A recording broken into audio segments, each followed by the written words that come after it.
I think the two obvious points would be for Trey Ford would be either Winnipeg, depends on how Talaris does, because he might need a step back out of the game, or Ottawa. True. Right? At some point, I love how tough football players are and how tough these hockey players are a lot of the time. But at some point, you have to think about life after the sport. Mm-hmm. Now, that's easy for me to say. I've never played a professional sport at that level. Probably never will. But at some point, you have to think about what that Zach Collaros was not healthy at any point of this season, and outside of Jack Collaros, I don't see any starting caliber QBs in Winnipeg. I mean, to be honest, even in Hamilton, because none of our quarterbacks are signed beyond this year. Does Bo come back after this year? Does Taylor Powell say, "Screw you guys, like I'm moving on. You guys didn't let me play at all this season"? Well, I mean, I think your backup quarterback is there if your starting QB is hurt or your starting QB is bad. And unfortunately, this year for Taylor Powell, Bo Levi Mitchell, and unfortunately for Argos fans, unfortunately, he was not that this year. Yeah. So I hate to admit it as an Argos fan, but Bo Levi Mitchell was actually pretty good this year. I mean, he was good last year, but we never made the playoffs. But half a season. I would argue half a season. Because there was at one point last year where Taylor Powell beat up bench for Taylor Powell to come in. And then Taylor Powell got injured, and then Bo came back. And then he played good. Yeah. Right? So I would make the argument that it was half a season, and I think that's part of the reason why he didn't win MOP last year. Just how I don't think Nick Arbuckle should. I think it'll be funny if he does, but he doesn't win it. I think it's probably going to be between Rourke and Bo Levi Mitchell. And Rourke will end up winning it this year. Well, he'll get screwed out of it again this year, and I don't know what else the guy has to do. Well, obviously he has to rush for 50 touchdowns, pass for 50 touchdowns, throw 20,000 yards. Because, I mean, he already has more touchdowns. He has more yards. He has less interceptions. What more do you want? And the team's in first place. What more do you want? Yeah, well, it'll be very surprising if he isn't at least the East nomination of MOP. Now, as a little bit of a bitter Argos fan, do I think it'll be funny if he doesn't get there? Yes, but it might, from an absolutely non-biased standpoint, he probably will be the East nomination for MOP. And then looking at the stats, you're right, it probably should be him, but it was like when Brady Oliveira had the better year a couple of years ago versus Chad Kelly. It's sometimes about situation and like how they perceive it, right? Versus Brady Oliveira, right? I would like to know what you guys are doing for quarterbacks next year because all 5 are re-signed. As long as Jared Dady is thrown into the sun, I'm fine. I honestly turned off the Argos game, the Calderi game at halftime, and then I turned it back on quickly to see if he was starting. If he was starting, I was turning it back off. But I thought he was coming in to be our short yardage QB, and that I was fine with that. I mean, if to be honest, if it was me. Okay, you can make your argument over Chad Kelly or Arbuckle as your starter.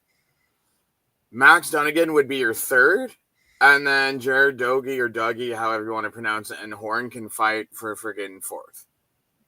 I don't care. If he's on the roster next year over Horn or Dudden, I saw more out of those two in the lot. Like, I don't understand why. We already saw what Dady was in the last two games. Like, don't get me wrong, I love Dinwiddie. Dinwiddie's probably one of my favorite coaches I can remember in recent memory and for the Argos. But I do not. But he did not. We did not need to see more of Dady. We already knew what he was. We already knew going into the last two games what Dady was. If you wanted to give him a half, yeah. But I wanted to see more of Horn and Dudden, other than a quarter apiece.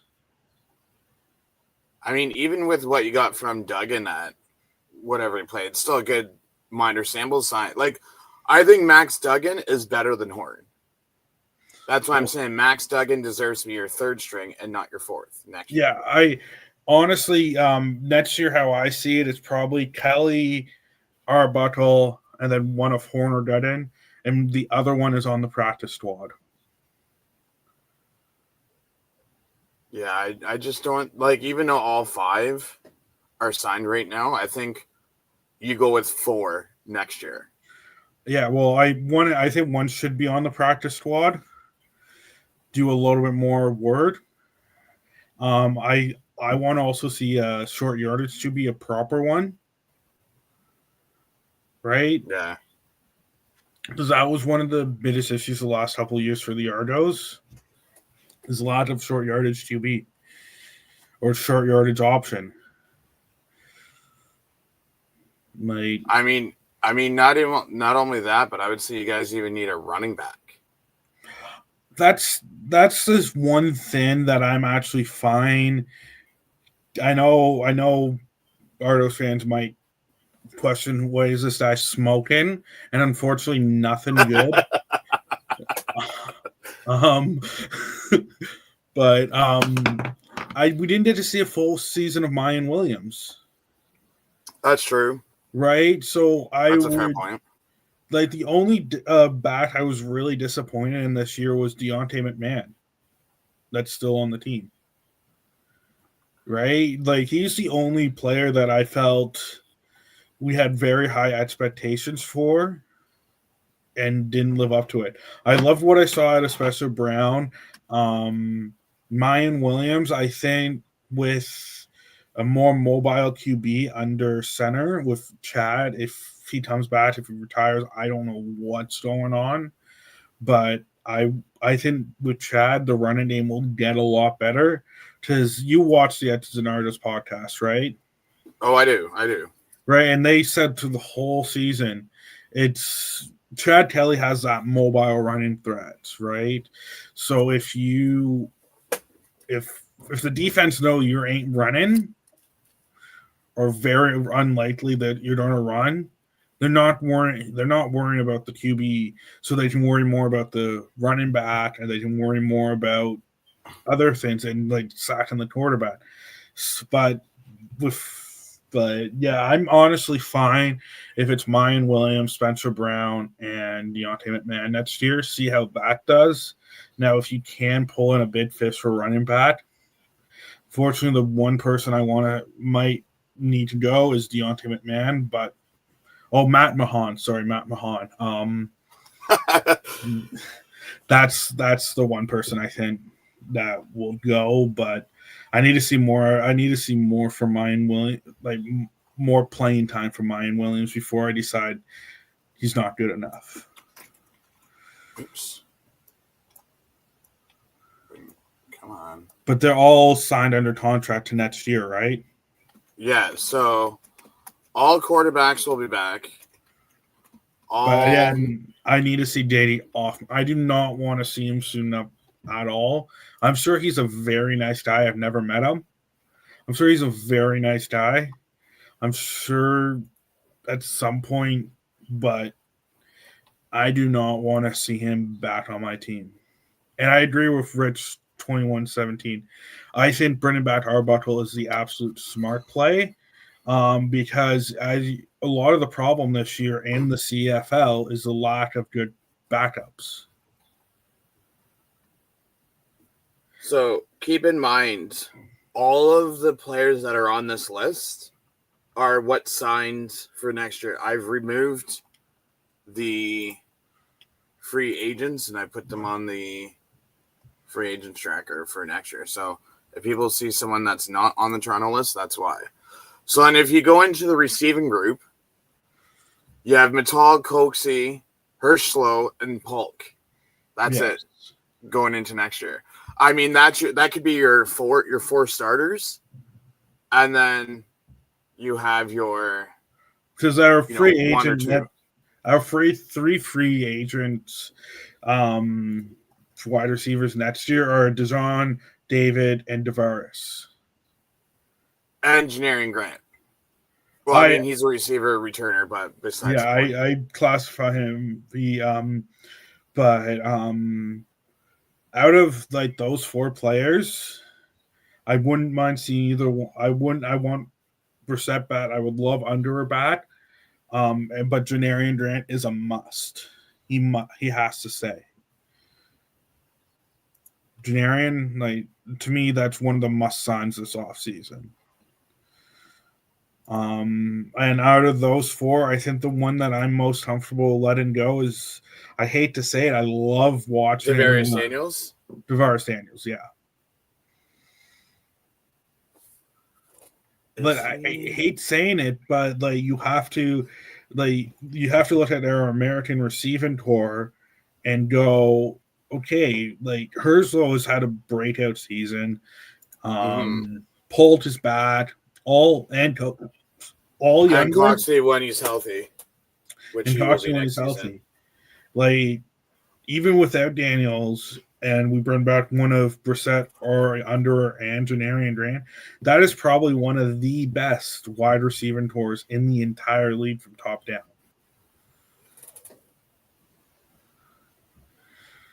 Like, you have everyone who can catch the long ball. You have everyone who can make amazing plays up and down. It's probably if we keep at least two of those guys, it's probably one of the best in the league, if not the best. It's just going to be interesting to see who you get. Like, I want to say you guys will probably bring in one, if not two receivers in the offseason. Now, if they bring back any of the three that are free agents, the only thing that I have with that is if they're going to bring anyone back, it's going to be Brissett. Yeah. Other than that, it's if they bring back, say, Brissett and Unger the third, it's almost the same offense and receivers as last year. And honestly, like, and I think the only thing really on the offense I would change is upgrade to the O-line. That's the only part of the offense that I felt was a little bit lackluster. And I think the running game can be fixed with a couple little tweaks, especially a little bit better O-line. But, like, our 6-game injury report was pretty much a laundry list of O-linemen. So for offensive linemen, you guys are losing currently Shane Richards, Dylan Giffen, and Ryan Stever, yeah. Yeah, Stever. Other than that, all your offensive linemen are back that are not on the practice roster. Yeah, and I don't want to see John Boss on this team. That's anywhere near your team. Huh? I said you don't want to see John Boss anywhere near your team. No, honestly, like if you get excited over seeing you play somebody, then on O-line, then you shouldn't be on the team, because in the BC game, a must-win game for us, he got like 5 or 6 penalties in a row. Yeah, and that I normally I don't like saying this, but I don't like praying for someone to be cut. That week, I was praying for him to be cut. and let's just hope that no one else on our team gets hit by a fucking car. Well, like honestly, like our injury luck this year was absolutely garbage. Like our injury luck was absolutely like I know a lot of other teams, but if you just look, it was almost every week one player, like we were having like 2 or 3 players go down. Like it felt like almost a person a quarter was going down for us. Like I don't think almost no group on our team survived in the injury bug this year. Right. Rich says met John Bosey, such a nice guy. I mean, people can be nice guys. It's just I'm not. You got to remember, this was his first year in the CFL. Well, no, this would have been his second year because he was drafted in 24. Let me clarify something. All the comments I'm making are about the player. They're playing, not them as a person. No, because like I said, I'm certain Jared Dady is could be one of the nicest guys in the world. Doesn't mean I want to see him play for my football team. Like, for example, I love my mother. I love my mother. It doesn't mean I want to see her play goalie for the Toronto Maple Leafs. True. What I honestly think is not only did you guys get hurt by injuries this year for your offensive line, like, would you think that you guys need to make like an offensive line coach change, or do you think it was just like mainly injuries? Well, part of the reason why I wasn't worried, like coming into this past after we won the Grey Cup, and I saw Dijon Allen and like another person leave, is because we were out them for most of the season, and we were one of the best offensive lines in the entire league last year. Right? But I also don't think it helped this year that there was no consistency, no parity from week to week. Mm-hmm. Right? No one player stayed in their position for multiple weeks in time, it felt like. Well, at least with Ryan Hunter, he can go from guard to tackle on either side. Yeah, it's just even him, like he's probably one of the best O-linemen in the league. But you switch them left side, right side, right side, all over. It'll be nice just to have some parity where every player can just stay in their position for 5 minutes in the season. If I was to look at your offensive line right now, I would say Sirocco, Hunter, and Nicastro are 3 of your 5 starting offensive linemen. Oh yeah, like no one's starting over those 3, and then pick your poison of who you want to throw in the other 2 spots. And then back to the Argos podcast. Ben Grant seems to love Anim Danquois from film and everything like that, so I wouldn't mind seeing more of him. But his first game he started, he got injured. It was almost brutal this year for us. I mean, look at Cox Jr. The guy got a non-contact injury in preseason, and the guy was out. Yeah, I would almost rather us have everyone healthy and we just suck this year, so we know what needs to change. But the injury, we were hit with so many different injuries in so many different places, where I could honestly see us being a 9-9 team, 10-8 team without the injuries. Mm-hmm. We were still very deeply, we didn't have in the previous years, on Grey Cup years, we had really good talent to make up for some of the little faults that we had, the little mistakes that we were making. But with this year's team, we were not talented enough to fix that.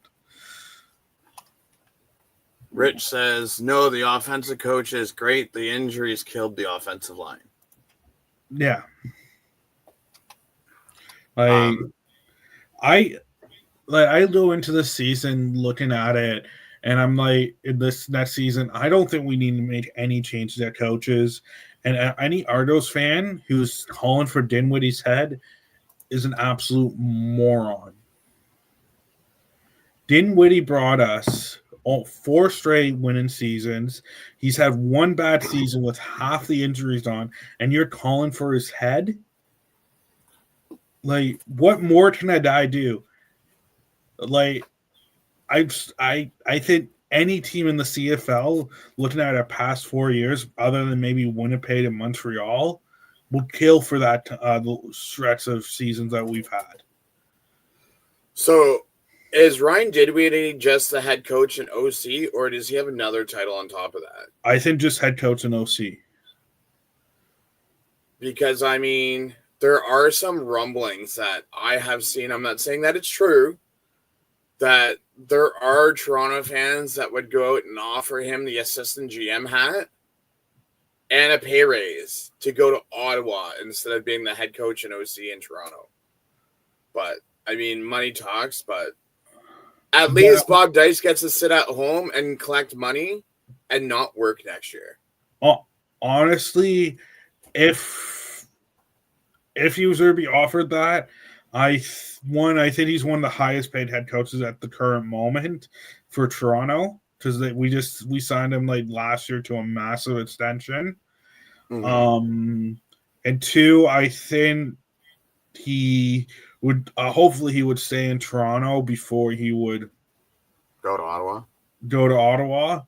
But if I was Dinwiddie for the first 2 or 3 years, he might want to go to be a head coach in Ottawa if he were to leave, because I think Ottawa, I've been around the team a lot, and there's no reason why this roster, like the roster that they had, should have been 4-14.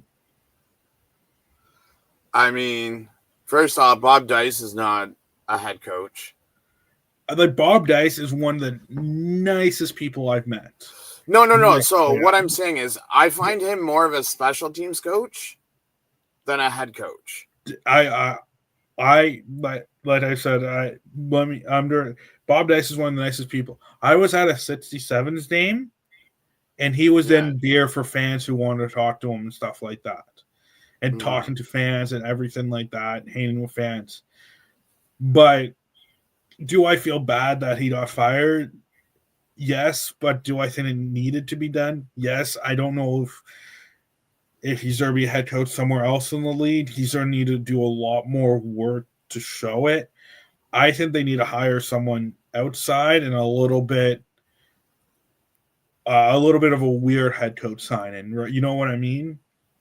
I don't know if somebody's but I would take, honestly, from Toronto, I would take a look at Mickey Donovan.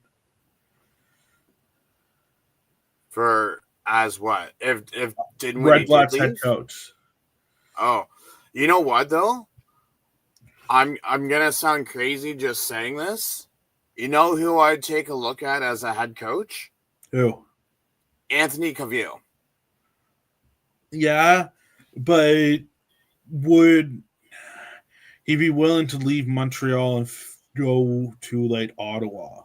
Listen, if someone throws a promotion to you and a good amount of money, I bet you'd be leaving in a heartbeat. Yeah, I would. They were also. I heard somebody suggested Henry Burris. Yeah, I believe he's head coach in a college in the States somewhere right now. but it's be very interesting to see how it is, because I think it'll take a lot for Dinwiddie and to be prior away from Toronto. But I hope, I don't know. I could be speaking out of my ass. He could be like, "Damn, screw this shit in Toronto. I'm heading out." But I think Toronto would be very, very, very, very, very, very, very, very stupid to let go Ryan Dinwiddie. If I was Toronto, I'd get rid of the stupid defensive coordinators and just go with one. I mean, yeah, it worked late in our Grey Cup season, but I think they messed a lot better. And I think they matched a lot better the first time around they did it. But I like with that whole thing last year because we had originally hired your defensive coordinator, Brett Monsoon, if I'm not mistaken, correct? So he signed in Toronto. Yes. Or he was about to sign in Toronto. For some reason, I don't know if it was money, term, something had happened and they couldn't come to a deal. And then Hamilton came swinging and ended up signing him instead. Yeah. So, and I don't know if there's any good defensive coaches available this year. But they might also, if they don't want to do it, they might go out of the box and surprise us.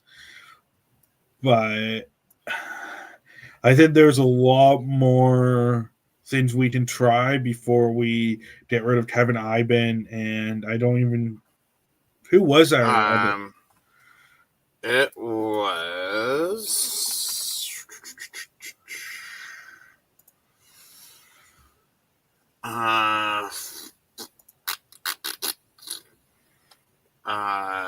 Jason Shivers. Okay.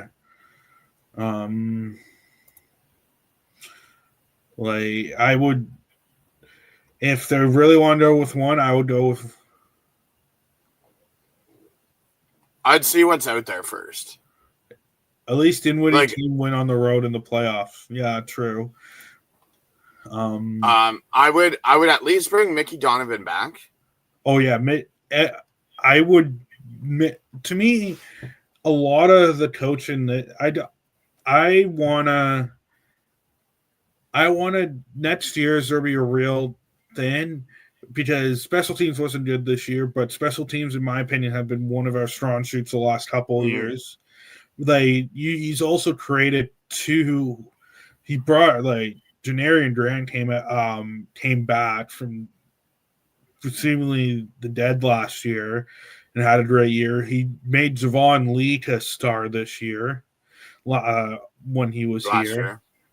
Before he went to Edmonton. Yeah. Before he went to Edmonton. Mickey Donovan is one of the best special team coaches in the CFL. But this year was, I want to give them a chance to prove that this was a one-off. Mm-hmm. Right now, next year as they come back and they're 6-13, and they miss the playoffs again, then I'll be doing more changes. I think to me, Dinwiddie still has at least 2 to 3 years before I give up on him. I think he's earned himself from here to Toronto's length leech. To me, he's pretty much protected. To me, if you let him go right now, I think 6 out of the 9 teams would fire their head coach today if Dinwiddie became available. If Mickey Donovan? No, if Ryan Dinwiddie today became available, 6 out of the 9 CFL teams would fire their coach and hire him.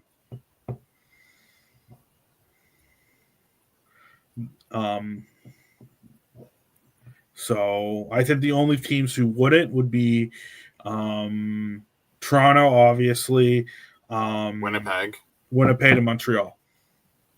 I'd even say Saskatchewan.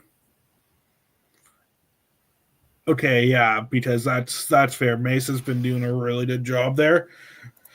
So most of the league, still the majority of the league, will fire their head coach to get Dinwiddie. So this is what the defense. Oh, go ahead. Go ahead. No, I was just gonna say this is what the defensive line's looking like going into next season. Yeah, Chatfield, are you able to make that a little bigger because I can barely see the. Thank you. I just made it smaller just for the stats, but yeah. Yeah. So Chatfield, Parrish, DeMarcus Johnson, Ricky Carrera, Jeremiah Ojo, Tyson Hergott, and Joseph Wallace. Yes. I want to see Anthony Lanier back.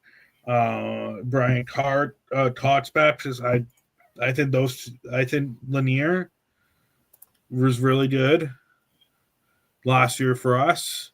Brian Cox, I don't know.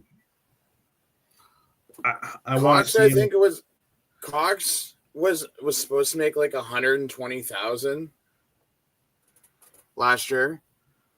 I would say out of this list, the only one that really had much of anything is Anthony Lanier. So here's a good question for you, Adam. And this was one of the things that was mentioned on X's and Argos, okay? So Rich goes, do you resign Winton McManus taking in his age and his history of injuries? I will. If Winton McManus doesn't re-sign with the Argos, so this is what. This is. Oh, I think Vart. Did I not have Vart? Give me 1 second. I want to see. Did I have Ryder Varder is a pending free agent. Okay, that's what I thought. Okay, so I got to remove him from this. Okay, go ahead. To me, Winton McManus is one of. If I had 3 people to bring back, he was one of the people we have to bring back. Like, I know his age, he's getting older, everything like that. But Winton McManus is such a leader on this team, even if he isn't playing, he is a must-have. Because Winton McManus is an absolute must-bring back to me, in my opinion. So, with what you saw from Ryder Varga, I know you only had 13 total tackles and most of them were on special teams. I didn't see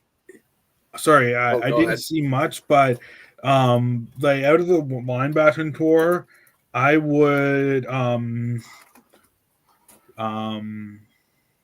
love to see back Jack Cesar, Ida D'Angelo, and Winton McManus. If we had to keep 3 out of those guys, those are the 3 guys I would keep. So the reason why I bring up Ryder Varga is because he is the player that you guys got for Dijon Allen.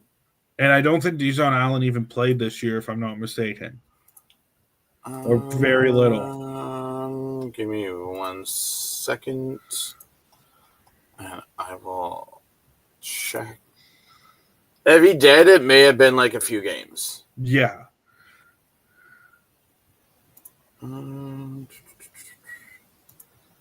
Dijon Allen played. Apparently, he played 5 games. So, you could say it's a wash unless Dijon Allen's not re-signed for next year. Rich says that he would sign Winton McManus back. Or Ryder Varder. Are you talking about Ryder Varder or Winton McManus? No. Rich is talking about Winton McManus. Oh, yeah. I said the Argos would be stupid to not re-sign Winton McManus. Fan favorite, leader on the defense, makes plays. Him, Cameron Judge, and Brandon Dozier as our 3 starting linebackers next year, I would be happy with. I would love to. Say that again. Winton McManus, Dozier, and who else? Judge. Okay, yeah, okay. If we have those three starting at linebacker, I think we'll be fine. Aaron Casey, I like what I saw. Then I would love to see back Isaac Angelo. He's really good. I like the last 2 seasons, McManus played 12 and 13. So again, I mean, other than 2018 and maybe 19 and 23, missing 1 and 2 games, he's never fully played a full season. And honestly, that's McManus. That is. I would take 13 games of Winter McManus over him playing for another team. Because if I'm being honest, he might do what a lot of people do in Toronto. He might go to Hamilton, and I really don't feel like booing Winter McManus. So here's the thing. The only way I see Winton McManus coming to Hamilton is if you move Devin Verasek to weak side linebacker. And because Reggie Stubblefield signed for 2 more years, he's playing Sam. Yeah. And unless you move Devin Verasek to weak side linebacker, that's the only way that Winton McManus would probably ever come to Hamilton and start.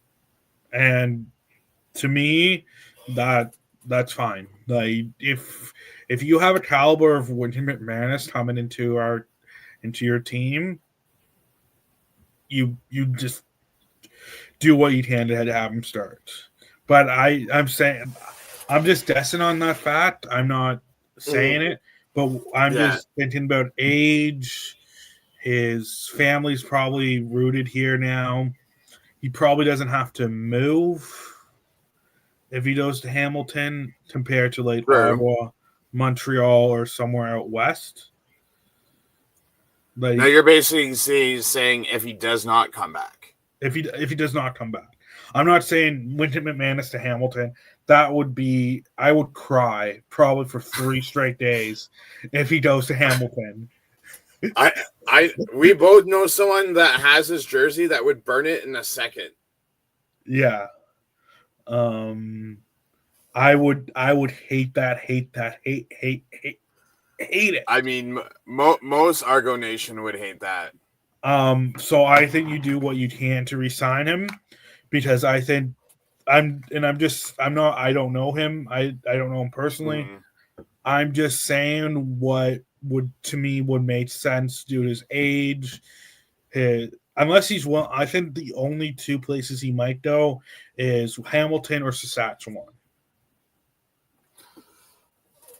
The only thing that I would say is, if you're going to re-sign him, no matter if it's in Toronto or if he goes to another team, it'd probably be a 1-year deal. Oh yeah, I think, and I would say probably low 6 figures, if not high 5, because I'm not paying him no, $140,000. And I would give him about 150 to 200,000. Because his experience, his leadership, and if he is healthy, he's an absolute dog on the field. I get that, but you also have to take in Chad Kelly's already making the highest, so that's probably, if you had to account for it, your top 3 quarterbacks, because Jared, Horn, and Duggan, if they're dressed, they're making league minimum, which is like 70 to 75,000. Yeah. Then you add on Arbuckle's probably going to want at least 2. He signed already, though, right? Yeah, but he'll probably want to restructure his deal, because with what he just did this year, you can't sit there and tell me he doesn't want more money. Well, and I'll tell him, all right, if you want more money, if you If you demand more money, we'll trade you. Like, at But I some mean, point, you have to. even then, each team has what I want to say about 5 to 6 million. I want to say roughly just over 6 million, if I'm not mistaken. So you're already putting 800,000 in your what is it? Your quarterbacks. Well, and if he's staying whatever number he's at right now, I'm fine with that. If he's there to come in and demand, oh, I want a bunch more money, then we can be okay. Well, one, you've never proven that you can start outside of Toronto. Now you're talking about Arbuckle, right? Yeah, I'm talking about Arbuckle. Okay. You have literally never proven that you can actually be good outside of Toronto in outside of our system. And like again, Nick Arbuckle is. I met him once in Ottawa. He's a really nice guy. Met him a couple times here in Toronto. Really nice guy. But you have to look at it. If I'm GM of Toronto right now, if Nick Arbuckle comes into my office and says, "I want $100K raise," and I'll be like, "Absolutely not. You were a good stopgap for us this year without Chad Kelly. If you want more money, then you can go to another team. We can trade you to someone, but you have never, ever, ever proven that you can play outside of Toronto." Okay, so here's the other thing I'm going to bring up is with Chad Kelly sitting out this year. At this point, until I'm proven otherwise, until he can come back healthy, who knows if he's even going to play another game again. Well, and I truly believe that they expected him back this year. Don't get me wrong. There's a chance that he could be back, but I mean, with how bad his injury is. I just have a hard time. So if he's going to come back, I just don't see him being as dominant as he was. And I would absolutely be shocked and amazed that he doesn't come back to play one snap next year in the first couple weeks. I would be very surprised because in my mind, you are looking at it and I think they truly believe he'll be back within week 3. Like I think and then when that whole comeback thing came out, I truly believe that they thought they was going to be able to play, and I think them shutting him down for the last 2 games of the season was just because they weren't making the playoffs, so there's no reason for him to come back. Just with me, until I physically see him dressed, like on a depth chart dressed, I truthfully don't believe a single thing that's being said. Oh yeah, like I understand, but I think that a lot of people are automatically writing Kelly out for next year, and I would be very surprised if he isn't playing next year. I think he'll take part in training camp. I would with him not playing a single snap this year. Don't be shocked if he comes out of the gate not like full swing. Oh yeah, I honestly like if we can get out of like let's say like the first 4 weeks of that season, if we did go 2-2, I'll be happy with that. Right? If we can go like even like 3-1 as long as we go 2-2, 500 in that first 4 weeks of the season, we're good. I think we'll be good, especially if Chad Kelly's just then back into it and we're on the road, or well, technically not on the road. We're playing at home in Saskatchewan and Winnipeg, but yeah.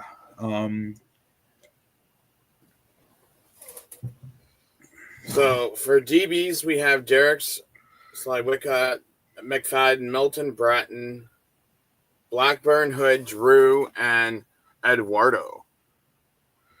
Signed for next year. And for free agents, let me go to tracker. We have Benji Franklin, Kenneth George Jr., Brendan Dozier, and Will Sutherland unsigned. I would bring back the top three. Those top three players that you said. Mm-hmm. No, on the free agents. To me, Benji Franklin is one of the ones that you have to bring back. Then next would be. So the thing with me is, with Brendan Dozier or Kenneth George Jr., I think either one of them comes back and plays Sam. I mean, you could pick and choose which one it is. So you've seen him more when he played with Hamilton. Did he ever? I've seen both of them playing Hamilton. Well, I'm just saying because I felt Dozier's more of a linebacker, definitely more of a linebacker than a DB. But did Kenneth George ever play time at defensive end or anything like that? No. So Kenneth George Jr. is a DB. He played more halfback and corner in his first few years with Washington's defense. And then as soon as Chris George came in, the first cut that was made was Kenneth George Jr. the first day Chris Jones came in. That's what I meant to say, not defensive end. I meant to ask if he was playing safety, like DB, not defensive end. You would see him more of on. I'm just trying to think. The left side is boundary, so you'd see him more on the boundary side. Because I think one of our major things that we need to work on is the secondary. But I would bring back Saluka. So Saluka's already there. So yeah, Saluka. Benji Franklin. These people here are already here. Yeah, and Tavares McFadden. I'm just saying those three, I think are fine. I think their jobs are safe. The rest is what I'm more worried about. Blackburn was good here and there. This was his second year, so it wasn't too bad. But I think this one is for our friend Nick. I think Bratton should be gone. That's one place you can save some cap space. I mean, you guys are paying him $105,000 in 2025. And that $105,000 could go to Benji Franklin, Kenneth George, or a mixture of a couple people. Rich says that sucks big time. If you see what McManus is like with the fans at games and at practice, he has time for everyone. Exactly. That's part of the reason why I think even if he plays 9 games that season and we get to keep him, he's still a leader on and off the field. To me, it's one of those guys who is a glue guy who is going to be one of the best players to keep on your roster. I would honestly be very shocked if they don't re-sign him. Unfortunately, this year I won't be on vacation during the start of free agency, so I don't know if that's going to make a difference. But last year, I was on an island trying to keep my Wi-Fi connection going until they announced him re-signing. That's okay, because I will be doing a nice 11-hour coverage again this year. I've already booked it off for holidays. Is it Star? So the Super Bowl is, I want to say, the last week of January, first week of February. I think it might be. Oh, so that's what it was last year, and the first week of February is the cheat week, as people like to call it, where you negotiate with teams that February the extra 8th is the Super Bowl. February 8th is the Super Bowl? Yeah.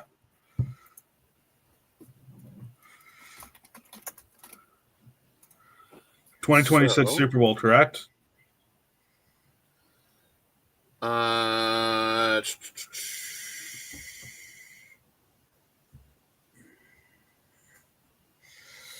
So I thought it was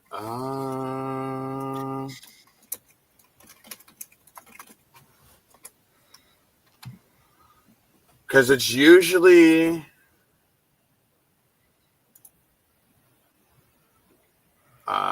if I'm not mistaken, usually it's the second week of February. So it's usually like the Tuesday or Wednesday, the second week of February. Yeah, last year was on the 9th. Yeah, it's on technically the second Sunday of the calendar year. This year, the free agency was on the 11th, which was the second Tuesday. So my guess would be this year from the 1st to the 7th, which is the first full week of February. That will be the tampering window. And then February 10th. Tampering. What's that? I said ethical tampering. Yes. Where you go into... So basically, the first week of February is when all the rumors come out of who's signing where. And then the 10th is when they become official. Yes. But just remember, just because they are rumors doesn't necessarily mean that they happen. Yeah. No, I absolutely. And because if I'm not mistaken, let's say Toronto wants to sign somebody from let's say Montreal. Montreal has a chance to match that during the ethical tampering window, correct? Yeah, so if I'm not mistaken, I'm pretty sure tampering is from February 1st, the Sunday, to the Saturday. Then the player has 48 hours, which would be the Sunday and Monday. They would get all of the offers from all the teams between the tampering window. And then the 8th and 9th, they have 48 hours to decide what offer they want to do. And then they announce it on the Tuesday. Yeah, when free agency actually opens. Correct. Yeah. Honestly, I wish they did a little bit more like an actual 2 to 3 hours show when free agency first opens, even if it's on YouTube for the CFL, like they do for like hockey and stuff like that. I mean, 3 Down kind of does like a blog type thing. That's why like I try to do like the full day coverage from like 8 to 8, because obviously no one's signing a contract at 9 o'clock. So normally, like last year when I did it, in the morning, I was recapping all the teams and everything, the rumors and whatnot, who is still free agency. And then at 12, when it happened, is when I would go and do all of the updating the spreadsheet and everything. And then usually by like 6 or 7 o'clock, there'd be like that odd one that would be announced. And then I just recap it, and that was it. Just because I know no one really does like a free agency frenzy thing for the CFL, and trying to get more eyes out there to not even Americans, but like there's global players, there's young fans in Canada that are still, even coming for to like watch it. I would say us two, and probably whoever's watching a CFL free agent preview for the Toronto Argonauts on a Sunday are pretty hardcore fans. So we know a lot of the players and everything like that. But for someone who's casual, who's trying to, like, instead of saying, oh, who's that on our team? If they do a YouTube with, let's say, Enoch Mwamba, Luke Wilson, like a couple of these guys, like Milt Steedle, and they run it down for, like, let's say 3 hours, and when a signing is announced, oh, this guy is going to be good for the Argos because of these. You need to watch out for this. He's a good player. Then they break it down a little bit so people know, oh, we signed him in the offseason. What? Yeah. Because I don't know how. There's rain because we need to be more. CFL needs to be more open to the casual fan, right? Because the CFL is a lot of hardcore fans, right? You see them traveling all over the place. You see them. This is what they do. But I think we need to be more open to, like, the casual viewer, and just doing a string, even a live show after the days pass, like at 5:00, go on YouTube. It doesn't even have to be a TSN thing. Just go on YouTube and go, all right, here, these are like the top 20 free agent signings today.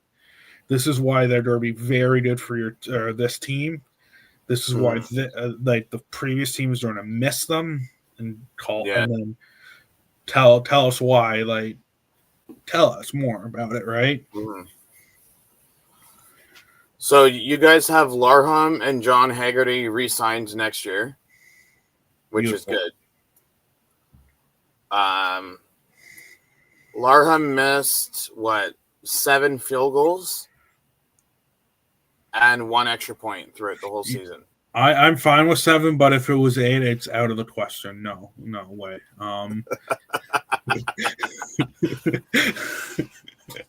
Well, at least you guys have vast majority of your guys' team signed. Like, look at us. We don't even have a quarterback signed beyond this year. We only have 1 running back signed beyond this year. We only have 2. We have Keandre Smith and Kenny Lawler who are signed beyond this year. That's it. No one else. Offensive line, we have 3 signed after this year. Julian Hauser had an outstanding season, so I'd like to see him back. We have 1, 2, 3, 4, 5 offensive line or defensive line back. We have 1, 2 middle linebackers back. Reggie Stubblefield I classify as the same linebacker. None of our starting secondary are back, so that's another key thing that you have to.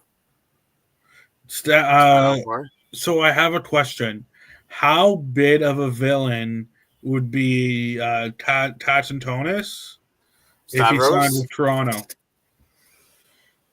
I mean,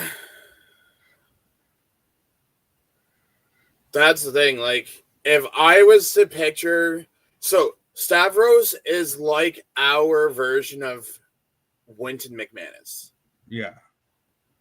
So, like, you'll see a lot of not really promotion stuff, but like Stavros goes on Instagram and he always has lives on there all the time, just like unpackaging CFL cards.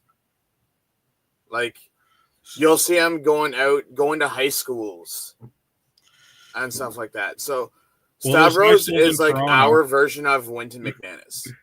Yes, but so basically he would be a villain if he would go to like Toronto or something like that.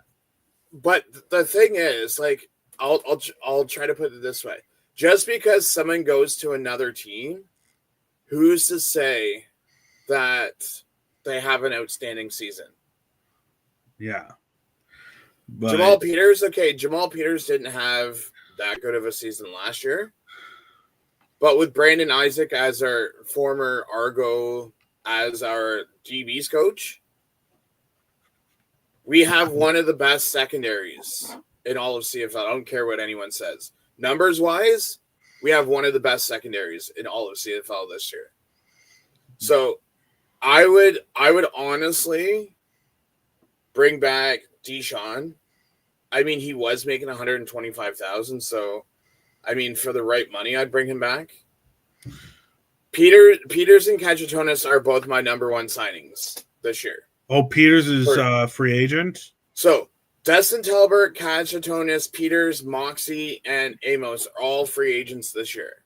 I would honestly love to bring back Amos back to the Argos. One of Amos or Peters back to the Argos. You know what we can do?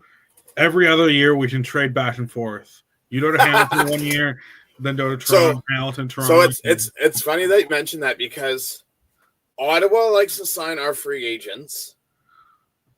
You like to sign ours, and we sign yours. Yeah.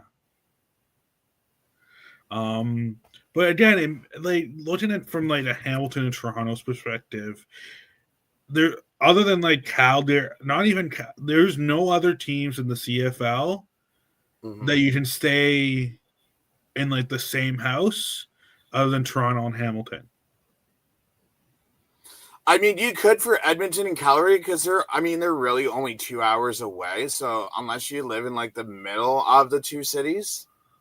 But for a CFL player, like I don't want to be driving 2 hours back and forth every day for practice. True. Right. I wouldn't want to drive 2 hours for work no matter what. I mean, depending on the traffic, because I was driving a friend home the other night, and what was it, the 410 or the 401? It was like stupid construction. And they went from like 3 lanes down to 1, and it took us like 45 minutes just to get through it. Yeah. Like it's just like, but yeah, I get with what you're saying, because even if you live, because I can bet you all Toronto, I don't even think there's one single Argo player that lives in Toronto. No, they probably live on the outskirts of Toronto. Yeah. And even if, let's say, they live like near Long Branch, they can just take the GO train to Aldershot and then an Uber to or something to the stadium. Like Simone Lawrence. I don't know if you're familiar with the west side of Ontario. Simone Lawrence. Do you know where Grimsby is? I've heard it, but I'm not. It's about 35-40 minutes from Hamilton, like going towards the falls. Okay, yeah, I have an idea for that now. Yeah. Okay, that's where Simone Lawrence lives. Oh yeah, no, I don't know if I told you this. I don't know if I told you this on Labor Day, but I actually got into a little bit of a wrestling match with Simone Lawrence. Oh, yeah. So. We'll just say there's stuff that I've been told by people as of the last couple of weeks that I'd probably say privately, just not on live. That I've heard some horror stories beyond with what I've experienced, but I've heard a lot of horror stories about Simone. Yeah, or just in general. No. About him by other people. Oh. Like within like the last 3 weeks. So I'm keeping my nose clean. I'm not mentioning anything because, just in case if I got to work with people in the future. Yeah. That I'm just going by with what I've heard. You have Ottawa, right? Ottawa Red Blacks free agents? I haven't found them yet from 3 down. Okay. These are just basically like I haven't updated. I just want to see the Ottawa's list linebacker yet. core. Linebacker core. This hasn't been updated since the end of the season. Okay. But if Malden's still here, like I'm just waiting for 3 down to announce the free agents, and I can go and update the. Yeah, I would love to have Santos Knox in an Argos uniform. I mean, if he does, then I mean that's pretty much he's gone to all 3 Ontario teams. Yeah, but I think he's a staple in Ottawa. But I would love it. Here, just give me 1 second. Yeah.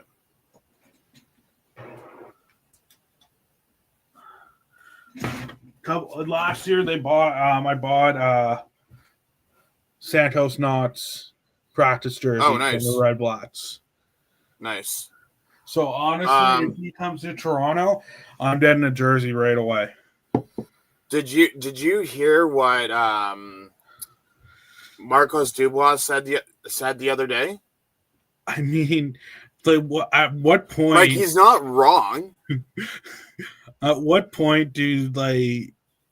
Okay, so just to rephrase it, for those that don't know, Ottawa had their exit meetings. Yes, was it yesterday, the day before, where they go and talk to the media and everything. And Marcos Dubois decided to say, "Well, I'm embarrassed of our team. I can't even look the fans in the face and shake their hands because of all the money that they're paying this team or giving to this team, and we're playing like effing garbage." And a polite way to put it. They didn't use those exact words. But tell me when he's telling lies. No, he's not telling lies. It's just I'm surprised that he. But it's so refreshing to actually have that level of honesty coming from a player. Yeah. Right? Because I mean, you look at it. Yeah. Like I'm in and around the team a lot in Ottawa, and if you told them that they're going to have a 4-14 season this year at the start of it, I don't think anyone would have been happy. The fans, anyone, obviously not. But you're coming off a 9-8-1 season. You add Eugene Lewis. You add William Stanback. You add even like Daniel Adebayo was a really good ad. I love that ad from them. Yeah. If you told them anyone that they're going to do that, they would probably lock you away for being insane. Mm-hmm. I think this team is underperformed at every level, but it's just like Drew Brown couldn't stay healthy to honestly. So if we want to go over the top in that, so Crum will be back as a backup. Matthew Schultz has digressed. Trey Adams, okay, you might have something there. After Friday's game, I would not bring back Matthew Schultz. So then that brings the question, okay, Drew Brown was not healthy this year. Drew Brown is okay. Pretty much you had to have him wearing a helmet 24 hours a day. Yeah, like Drew Brown was injury prone. So what did he have last year? Last year he had 18 touchdowns, 4,000 yards, and they got third. They still lost to Toronto in the first round. So before I get back to what I was going to mention, Rich says Adam, I asked you, how did the Argos lose to the Red Blacks here in Toronto? Because we're Toronto. Okay, Rich, remember, this is Toronto sports. If they can find ways, like I was saying in the ALCS, like, oh, don't worry. The Blue Jays are going to make it all the way to Game 7, but just lose in heartbreaking fashion. Remember, this is Toronto sports we're talking about. If there's a way that we could lose in embarrassing fashion, we will find a way. There's only probably... Yeah, that was that one. There's probably only 3 things in life that is guaranteed. The sun's going to rise. Taxes, we're above ground. Taxes. And Toronto sports finding more ways to embarrass us. Like, even like when, like the year before when we won the Grey Cup, week 21, the only part of the last week of the Ottawa versus Toronto game I saw was when they almost blew it. And don't forget, Drew Brown did throw 5 touchdowns that game. Yeah, like he was on something. We were on something too. We scored 21 first quarter points. And then 22-1. Okay, my bad. 22. We scored 22 first quarter points. Honestly, I don't know why I expected the game to go any differently than what it did. Because I'm just a hope. Like, I did it. It's every April in Toronto for me as a Maple Leafs fan. Oh man, this year's going to be different. This year's going to be different. This year, and then they lose in the most heartbreaking fashion. I mean, I could say the same thing about Labor Day. I mean, had we have not kicked or taken some more time off that clock, you guys wouldn't have been able to throw to Brissett with 18 seconds left and go down and score that field goal. Honestly, like, these things happen. No, I understand that. That happens once in a while for other sports teams. Toronto, It's almost like mandatory. Like, remember the couple years ago, 16-2 season. Mm-hmm. Like, I was talking to Ben Grant before the game. How do you think this is? I don't know. I like it, but I just have a feeling. I just have a feeling in my gut that we're Toronto it up. And we had Chad Kelly probably had one of the worst games of his life. We were absolutely garbage. And I just had a feeling. It's just a gut feeling that you have. Like, whenever you're feeling, it's like whenever somebody's feeling overconfident in Toronto, they come up and slap you and like, no, this is Toronto. We don't do that here. We don't have confidence here. Like, perfect example, Game 6 and 7 last year for the Leafs. You go into Florida, win 2-0, and then proceed to do one of the worst tragedies known to man and lose 6-1 against Florida in Game 7. So, going back to the whole Ottawa thing. Sorry for that rant there, but yeah, no worries. It's all good. I just seen Rich's coming up on there, so that's why I just brought it up. So, you being in Ottawa, do you have seasons for both or just Toronto? For like for CFL. For this year, my dad got us season tickets, so that's why. Okay, so I'll be able to answer my question then. So you've gone to mostly all of Ottawa's games this year. I didn't go to 2 of them. Okay. So it's even still 16 games is a good, picture to answer my question off of. Okay.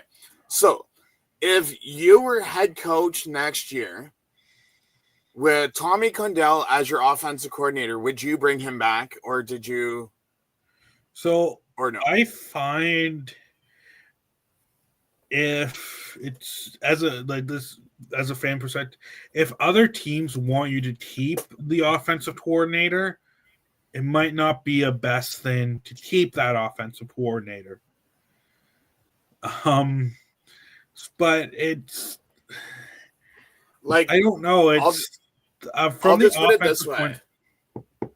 When he was with us, with me being the season ticket holder since 2019, and he was with us before he went to Ottawa, you could tell when players are going in and players are coming out for subs, what they're going to run. Yeah. Like, even myself this year. Yeah, I didn't go to every practice. I went for a good portion of them, but I didn't go for every practice. Even at the game, when I see certain players come in and certain players come out, I'm not going to mention who. You know when the team's going to run, and you know when the team's going to pass because of who's coming in and who's coming out. Yeah.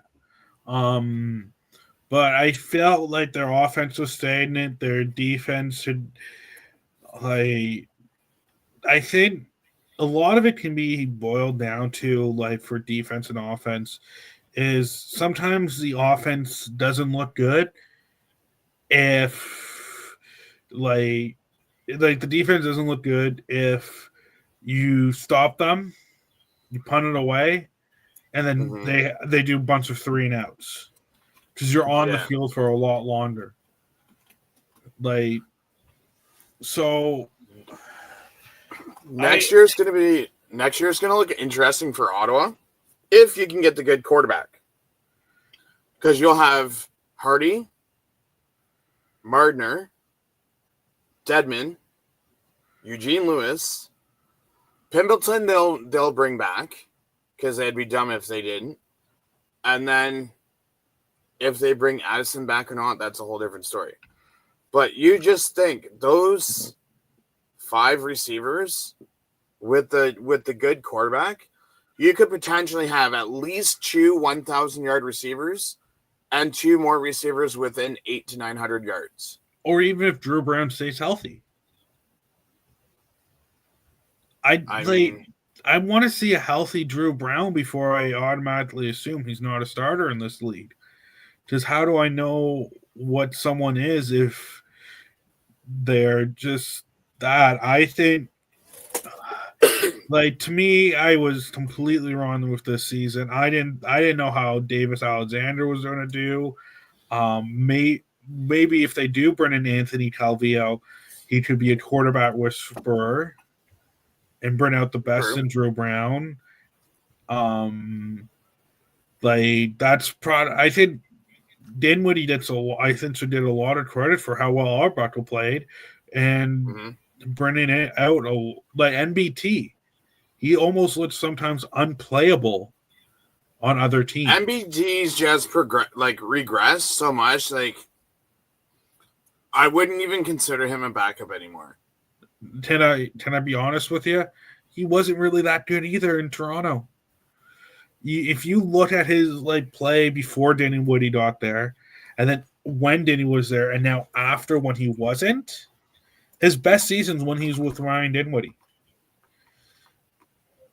I've been banging this drum. McLeod Bethel Thompson, it's almost a miracle that he was a Grey Cup champion. Last year he didn't put up bad numbers, and that was even on a bad Edmonton team. This might be like the bias, but I've never been a fan of NBT.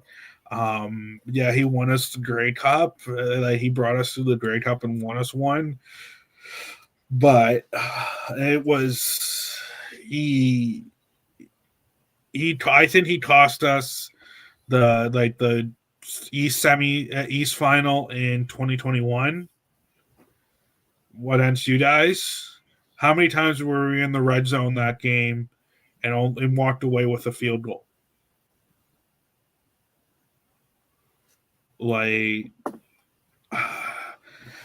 Against us? Yeah, in 2021. I'm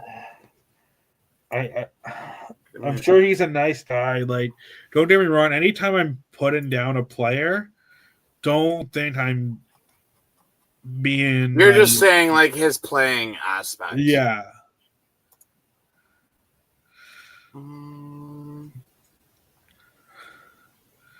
Like I'm sure a lot of these players are very good people, but I can only judge what I see on the field. And like I remember MBT in that 2019 season, he always seemed to overthrow or underthrow the ball. No matter what he did, like I felt like he almost was a perfect passer to other people. Wow, we had Dane Evans as a quarterback? Jesus Christ. You guys had Pimbleton? Or Pimkin back then? In 2021? Yeah. I could have sworn it was MBT. Oh, no. You guys still had McLeod Bethel Thompson in the game. Oh, this doesn't give 21 CFL East final.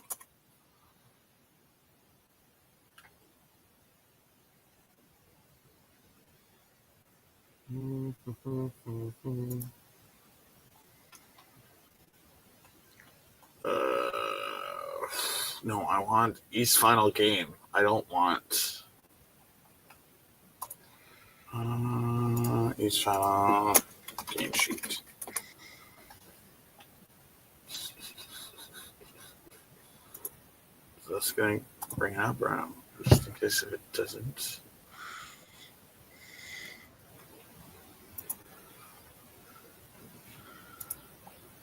No, it's not going to bring it up. But yeah, it's going to be interesting to see what you guys do. I just want to see more multi-year deals, and instead of this 1 year garbage. Yeah, and I like somebody like I don't know who posted about it, but said they should give incentives like cap relief for players on a team longer than like 3-4 years or something like that. And like going to the rule changes, I think there's some things they could have done before they did all of this. Operations cap is one. Yeah, operations cap. I pointed out that if you wanted more scoring and more things, no punts within your opponent's side of the field. Absolutely no punts on your opponent's side of the field. So you either have to go for it or go for a field goal, and no field goals in the red zone outside of the last 3 minutes of the half. I mean, after 2027, it doesn't matter where you kick a field goal. It's still going to add interesting. Because what used to be what used to be what a 20-yarder is now – oh, okay. What used to be like a 20-yarder will now be like a 30, 35. But what I'm saying, that's what I'm saying before they made the rule changes. Mm-hmm. Like all the rule changes. Rich says, I agree, Adam. Whenever the Argos have a big crowd, we play bad. No, it's whenever Rick is in the stadium, you guys play bad. Well, I mean, honestly, you guys, I was there all season except for the Saskatchewan game. That was the only game I missed this year. Yeah, I missed 3 home games. I missed the Edmonton one, the Saskatchewan one, and that Hamilton one, the 51. But the last one? No, like the 51.1, where I guess they dropped 51 twice. Like the first home game, the first game. Yeah. I know which one you're talking about. That I missed 3 games, but it's also a long ass week. It's a long ass travel day for me. Yeah. If I'm taking like the buses and everything like that. Mm-hmm. I mean, even driving to Ottawa is brutal. Like, you think just like that first batch of that's like, 2-3 out, like an hour or so, like the first 70 kilometers, you drive on that, and then as soon as you like the last what the heck is it called? The 416 or the 417?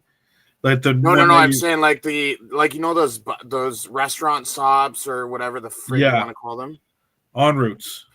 Yeah, the last en route, as soon as you hit that, it's like, okay, we're almost there. And then you get back on the highway, it's like, damn, still got another fucking 50, 60 kilometers to go. Oh, yeah. One of the things in that 2021 East Final, we went to the Marlies game afterwards. Mm-hmm. And then when I was driving home, the weather was absolutely awful. So I think I left Toronto around 8 o'clock. I didn't get into Ottawa until about 2 to 3 o'clock in the morning. And is that driving or is that taking the bus? Driving. Oh. I don't know. For some reason, like nighttime, if you drive at night, you can do it in like 4 hours. So because 3-4 hours. I think that it's 3 hours to like Durham Regional Go. I think it's about 3 hours. But the stretch that I hate the most is when I'm coming home to Ottawa and that 416. That's the second stretch, right? It's like the one where you're going north to Ottawa and then you're coming off. Like for you, that's the second stretch. Okay. I hate that stretch so much because it feels like it's forever. Like you driving, you feel like you've done like 25 minutes. No, only 10 minutes. I'm like, you keep on driving. All right, I've got to be close now. Holy shit, I still have 20 minutes left to go. So drive. God, I still have 10 minutes left to go. Oh my gosh. Like that is one of the worst stretches for me. Like with like when I drove it this year, I made sure my car was filled before we left. And then I stopped once for to get food and use the bathroom. I filled up there and then I didn't fill up until we got to Ottawa. Yeah, normally you can get back and forth. No, not back and forth, like one way with one tank of gas. So it's not bad whatsoever. But it is. Yeah, Rich says that it's messing up his season tickets next year because Rich sits on the non-player side. Yeah, and in the blue seats. But keep in mind, come next year, you guys won't have to put up with the Ticap fans on your side anymore because we'll all be on the other side. On on the sunny side. Yes, and if the Argos are smart, they during really hot days, they should wear their white uniforms. Made the opponent wear the darker colors. I sat on that side, and you want no part of that on August the 9th. I was sweating. Were you on the opposite side? This year I was on the sunny side. What's the sunny side? Like the opposite side of the players' benches this year. Okay, yeah. So you're on that side. Yeah. So Rich, I was talking about the time that me, Andrew, Philip drove down to. And don't forget Connor.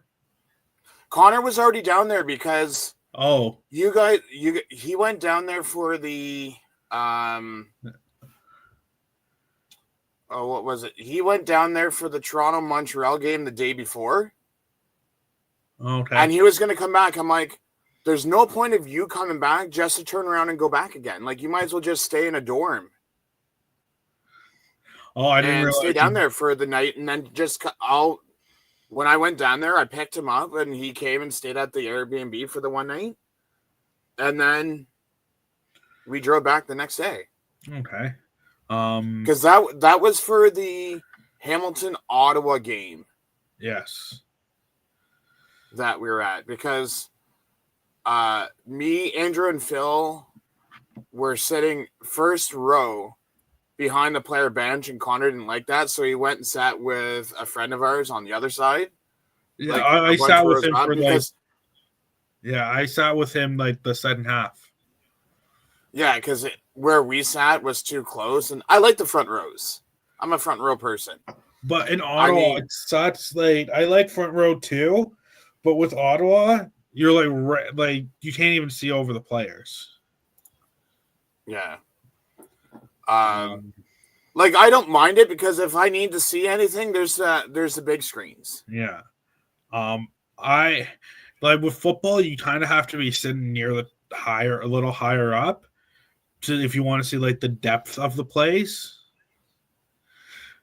Right, because you look like it's only like 2-3 yards, but he's on like 10. Like it all depends on what stadium you're sitting in. Like the Hamilton one, I could sit front row, no problem. Oh yeah, Hamilton. Like because you have that bit of gap. Yeah, hold your horses here. I'm about to say one nice thing about Hamilton, so make sure savor this moment. That is one thing I gotta write down this time so I can bit this and turn it into a short to say Toronto Argo fans saying good things about Hamilton. No, I'm kidding. Yeah. Okay, go ahead. That is one thing I like about Hamilton Stadium is that it is raised high up. So even if I was in third row and I got to see all the action this year, and it's nice, and you're still close enough to the players where you can reach in and give them a high five. Yeah, stuff like that. For me, I was thinking about changing my seats next year in 2 years because of all the changes that they're making. But now that I think about it, though, I have such a good, tight-knit group of fans in my section. Because my section likes to call me the CFL nerd. So because, anytime someone wants to know something about a player, like what happened, this and that, and what are these people like, they will ask me because they know I follow and do content for CFL. There's a guy that I met that I finally figured out what his name was the other day, and the guy's been sitting in my row for 3 years. The people, so I know the people that sit beside me, the people that sit on the other side of them, the father and son that sit behind me, and then the lady that sits two rows behind me, and then there's 2 other ladies that sit in my section. I know at least that's just in my section alone, and then there's probably another 8 fans or so that I know in Hamilton. So that's at least 20 people in Hamilton that I know. I know there's a little group of people I know in Ottawa that I talk to when buy my seats because they know I'm an Argos fan, but we still talk and everything like that. Yeah. And then I have the group in Toronto, the people behind me, we were talking to Toronto this year. I'm probably not going to get too many games this year in Toronto next year in Toronto. I'm disappointed, but I'm probably not doing Labor Day again this year. So it would be. You'll probably do the later half of the season. No, if anything. There's stuff that I'm planning on and everything like that, but I will need to save money and not do all these because in theory, I'm losing about when I'm coming down for a Saturday afternoon game, I'm losing almost 3. Well, yeah, because of travel and everything, right? Well, and I'm also taking the night off of work beforehand. Yeah. Right. So I'm disappointed I won't be coming down as much, but I'm still doing my Ottawa one. I'm still there, be cheering from the couch, yelling at Andre Perlou every single time he makes a call against my team because you're not supposed to do that. Only the other team is supposed to get calls. But But like I still know a good vast majority of Argo fans, even though we don't see eye to eye. Like I still good friends with a good portion of Argo fans. Oh, and one thing, Adam, I don't know. Oh, go ahead. And Red, whenever you want to like see the light, we're happy to accept you as an Argos fan. No. So I don't know if you know this, but so I made 2 bets with 2 Argo fans. So Connor has to take a picture in a Ticat jersey because Ticat. So we had a bet this year that if whoever won the season series, we were doing $30 a game. So it was $90. It was $180. And that money would go to CFL Fans Fight Cancer. So he has to donate 60 or 30? No, so he has. So we already did the 60, the first game. So he has to do 120 because it's 60 and 60. And he has to take a picture with the Ticat jersey. Me, I would have, if Toronto would have won the season series, I would have had to have done the 120, taken a picture in a Toronto's Argos jersey, and sang your guys' song. I didn't have to do the song. I added in the song because that's just as embarrassing as Connor wearing a Ticat jersey. Yes. And Argos Fight Song is actually a banger. Not going to lie. Well, it's not. I'm not saying it's not a bad song. I'm just saying it's almost like me singing that song in a Argos jersey is just as humiliating as seeing Connor in an Argos jersey. Then Rich comes up and tells me, well, if Toronto doesn't make the playoffs, I'll go to the East Final and I'll wear a Ticats jersey if Toronto doesn't make playoffs. So now because Toronto doesn't make the playoffs, I get to see Rich, another Argos fan, in a Ticat jersey. So for the day, I get to have 2 Argo fans be Ticat fans for the day. They better be cheering. If they're wearing the jersey, you better be cheering for whoever is. I'm hoping it's Winnipeg. Like, not gonna lie, I'm hoping it's Winnipeg out of the East this year. And Rich is like, yeah, and I don't like you, Rick. Well, yeah, you know what? Too bad. So sad. Yeah, I'm hoping I'm hoping it's Winnipeg out of the East. Okay. Speaking of playoffs, so East semifinals, who do you think is going to win, Winnipeg or Montreal? I hope it's Winnipeg, but I think it's Montreal. Okay. BC Calgary.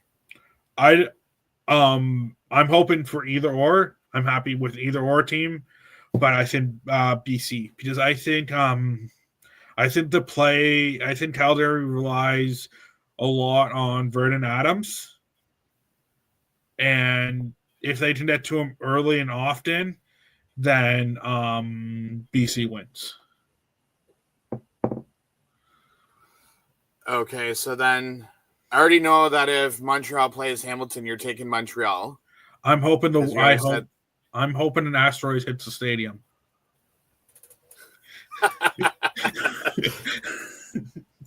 Two teams I'll never cheer for. So I'm honest. If it's Montreal and Hamilton, I'm cheering for whoever comes out of the West. No, but you still have to pick at least either Montreal or Hamilton to go to the Grey Cup. I hope it's a tie. You hope it's a tie. So the big thing that I'm glad that BC won their game against Saskatchewan is that we finally, if BC makes it to the West Finals, we get to see the top offense against the top defense. And honestly, if those two are the ones who one of those two teams are made in the final, I'm cheering for one of those two teams, no matter who's in the final, whether it's Winnipeg, Montreal, Hamilton. I'm cheering for BC because BC's my team in the West. If it's Saskatchewan, I'm hoping Dallas is happy. So I will put it this way. And I'm just saying a big if Hamilton makes the the Grey Cup finals and we play Saskatchewan, I don't know if I'm confident in us beating Saskatchewan. If it's BC, we have a 50-50 chance because we've already beat them once this year. And they beat us once this year. But they only beat us in overtime by 3 points. So technically, you could almost say it was a tie. If Tim White didn't fucking drop that ball like he fucking did, we would have won that game. Yeah, and if the Argos won more games, they would have made the playoffs. So I mean, the only thing with your guys' team that I've noticed between this year and last year, even last year, you guys have to outscore your defense on almost every game. Well, you know what? It's a lot more fun brand of football than winning 11-10. So, I mean, check it down the field and hope it works for the best. And with our receivers, that's usually how it works. Like even last year, like not this year that just finished, but 2024. What was it? Something like 10 out of your 18 games, you guys gave up like 30 plus points, and you guys had to score 30 plus points just to win last year. And we won the Grey Cup, so you can't argue with results. No, I'm just saying, like the last couple of years, you guys had to outscore. Like that's how much points your offense had to get just to win a game.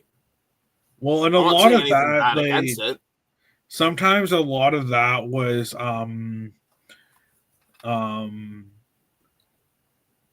like garbage time.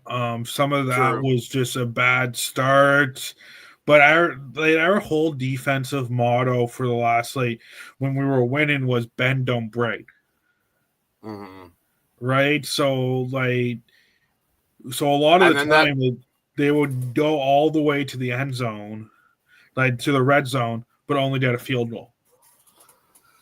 Right? But wasn't it 23 going into 24 when you guys lost all those players? Or was it 24 into 25? Actually, I think it's like almost twice. 20. No. But there was I think it was 23 going into 24. Like that, you guys lost all of like the defense. Yeah. Yes. Yes, it was 23 to 24, and then 24 into 25. Yeah, because you guys lost all of the linebackers and secondaries in 24. And then you guys lost your whole defensive line in 25. Like that usually happens when you're like one of the best teams in the league for a couple of years in a row.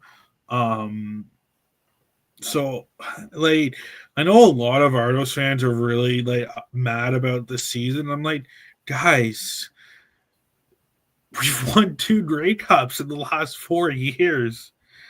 Like as a Hamilton fan, I think you would kill for at least one before, like one since 1999, if I'm not mistaken. No, I'm being honest.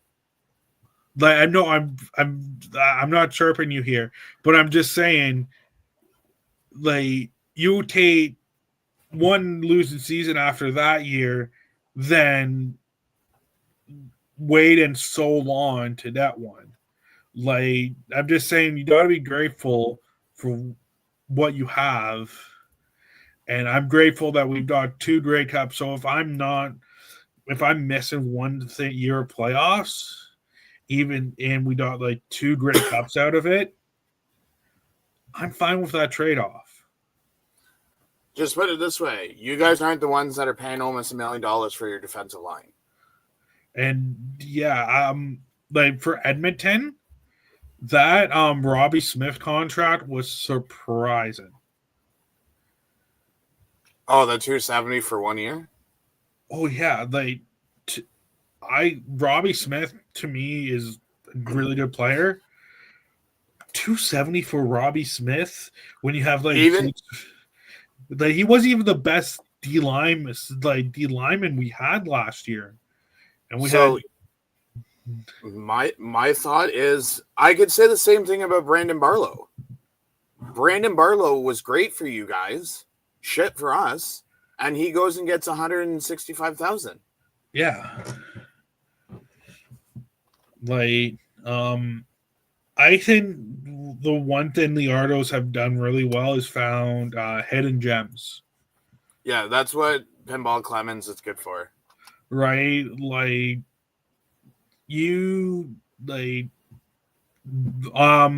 Quantez Sinners. In 1 year, he beat team and nobody knew his name to an NFL draft pick. Like, was. What's his name? Not a Canadian. Rich goes, the faster Winnipeg is out of the playoffs, then I hope there will be more Grey Cup tickets available at a good price. My honest dream for this year is a Winnipeg Saskatchewan Grey Cup final. Well, it's going to be weird because if that happens, that means that Winnipeg will be coming out of the visitors' bench and not the home side. So Slywicka is an American, so there's your gem. Yes, Luca, there's your gem for. Oh man, he was amazing. I loved him this year. And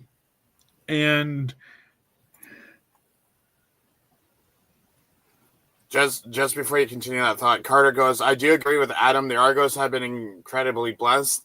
Same with myself with my Bombers. 2 Grey Cups and 5 straight appearances is almost unheard of. You got to go back at least 20 to 30 years to find that. I mean, we're almost talking like, well, Edmonton. Edmonton was in the 80s. I think who won it in 96? I said 2 teams who can't 2 fan bases who can't really complain about having down years. It's Toronto that won in 96.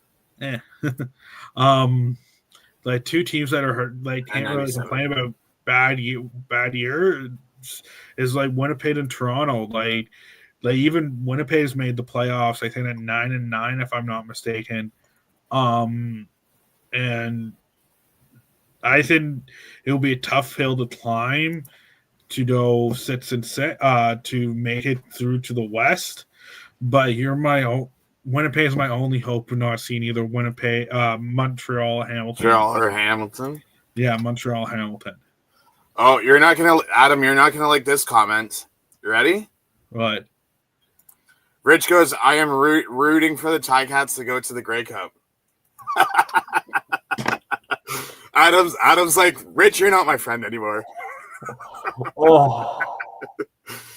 But so Adam's like, my head hurts. Yeah, no, if I ever get possessed or anything like that, if I start rooting for the Ticats or Montreal.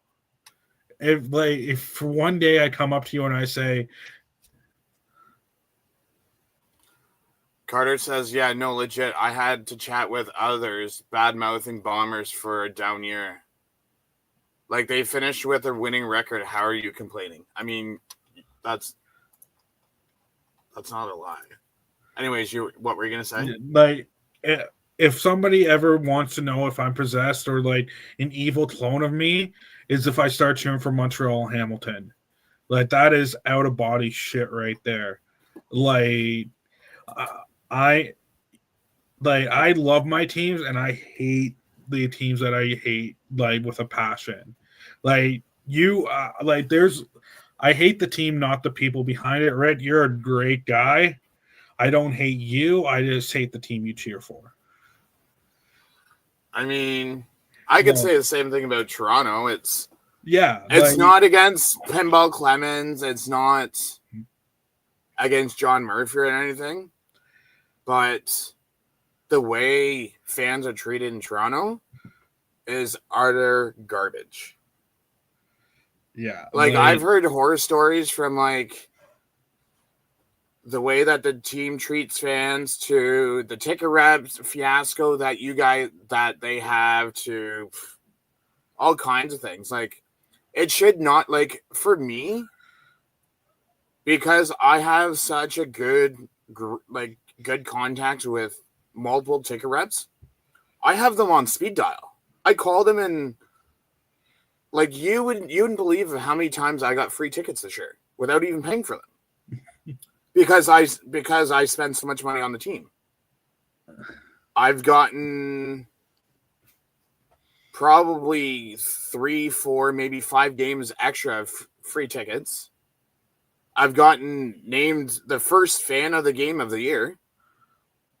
Like it's just, let's see. Rich says I've been to 5 games in Hamilton. They have grown on me, the people.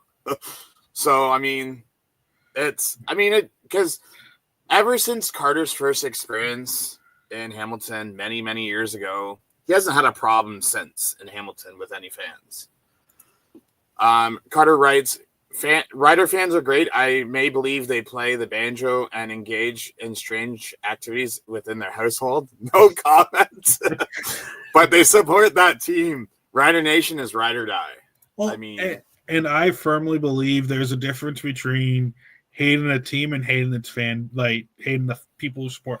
And in essence, we're all just people cheering on a sports team, and we all love the same sport, right? If I had to look at each fan base, okay, Edmonton had that 2 years where they didn't win a game, whatnot. Okay. Then Larry Thompson came in, turned the whole thing around. Fans were coming and whatnot. Hopefully it continues on to this season. With the 2 bottom teams in the East, Ottawa has 21-75-1 since 2019. Like that's their record since 2019. Like, how is it? I can't even. It blows my mind that Sean Burke's even back next year as GM. Because you've been here for 2-3 years and you still can't even, besides last year's 9-8-1, you lose out in these semifinals. You still can't even put a winning team together. And then the other 2 to 3 years, you have losing seasons. Yeah, it's hard to, like I said, it's hard to me. It's hard to blame. Sorry, it's hard to blame Burke when you look at, like, if you look on that roster on paper. That's a really good roster, in my opinion.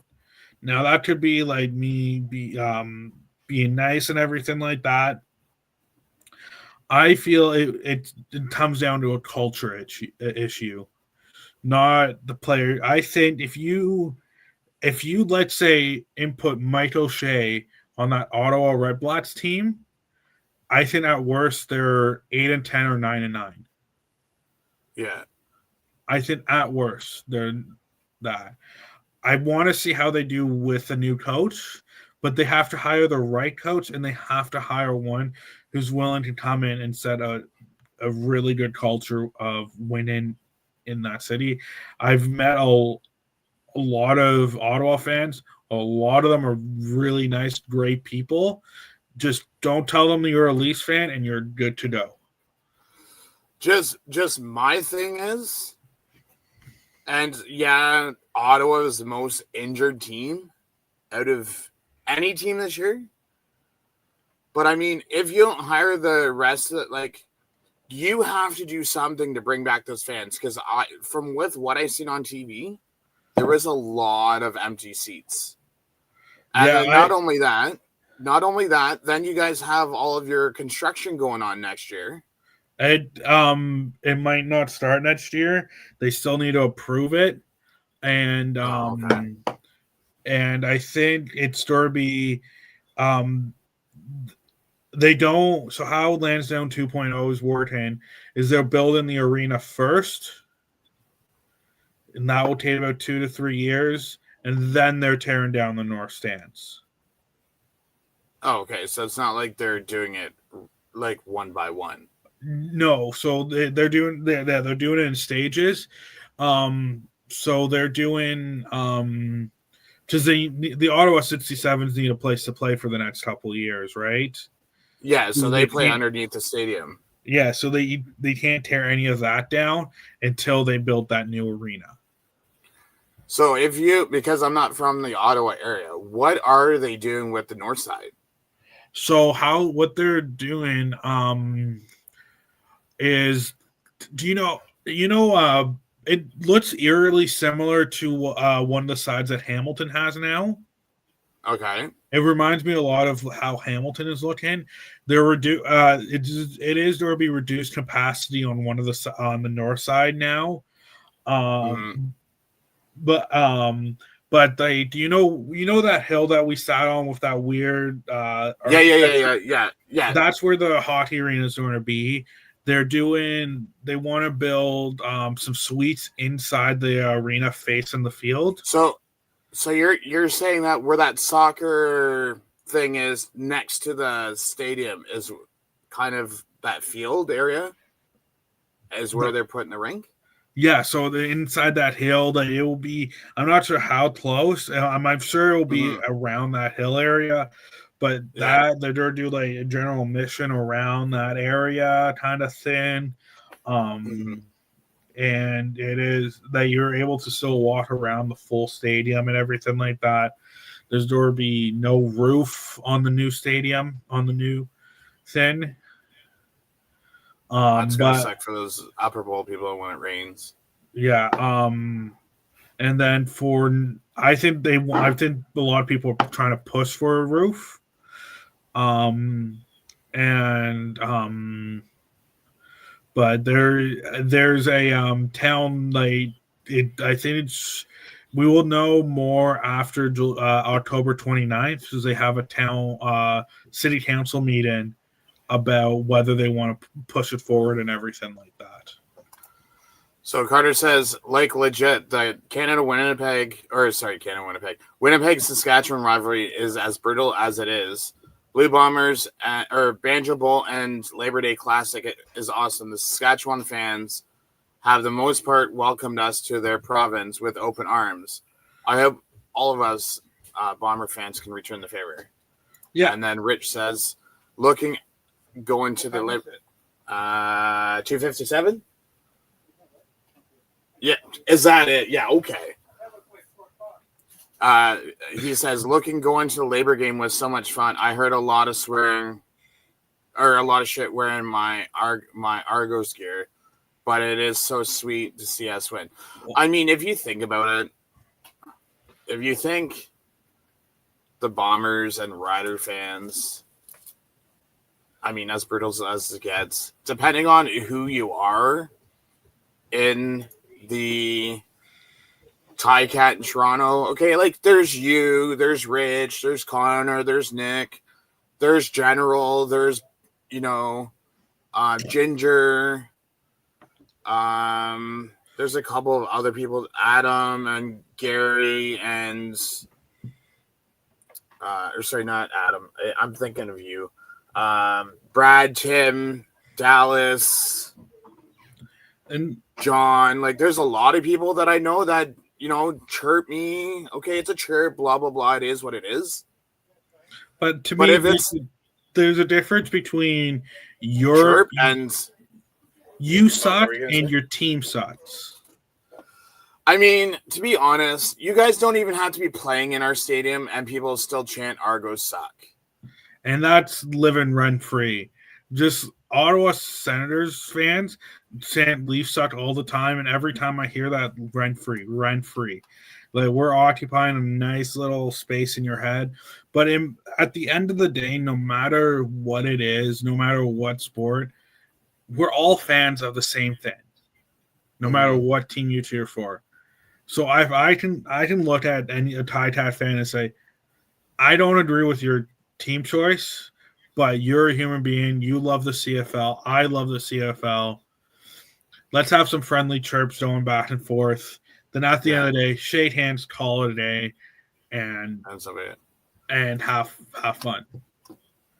Carter's like, CFL rivalries are big, but it's a lot more civil than the U.S. handles their rivalries, which is often resort to violence. Yeah, True. I honestly, it's the States is always going to have a lot more higher chance of violence because they act like the streets is the latest shooting range. Like, not saying there isn't gun violence in Canada, but like, you see a lot more shit from the States than you do in Canada.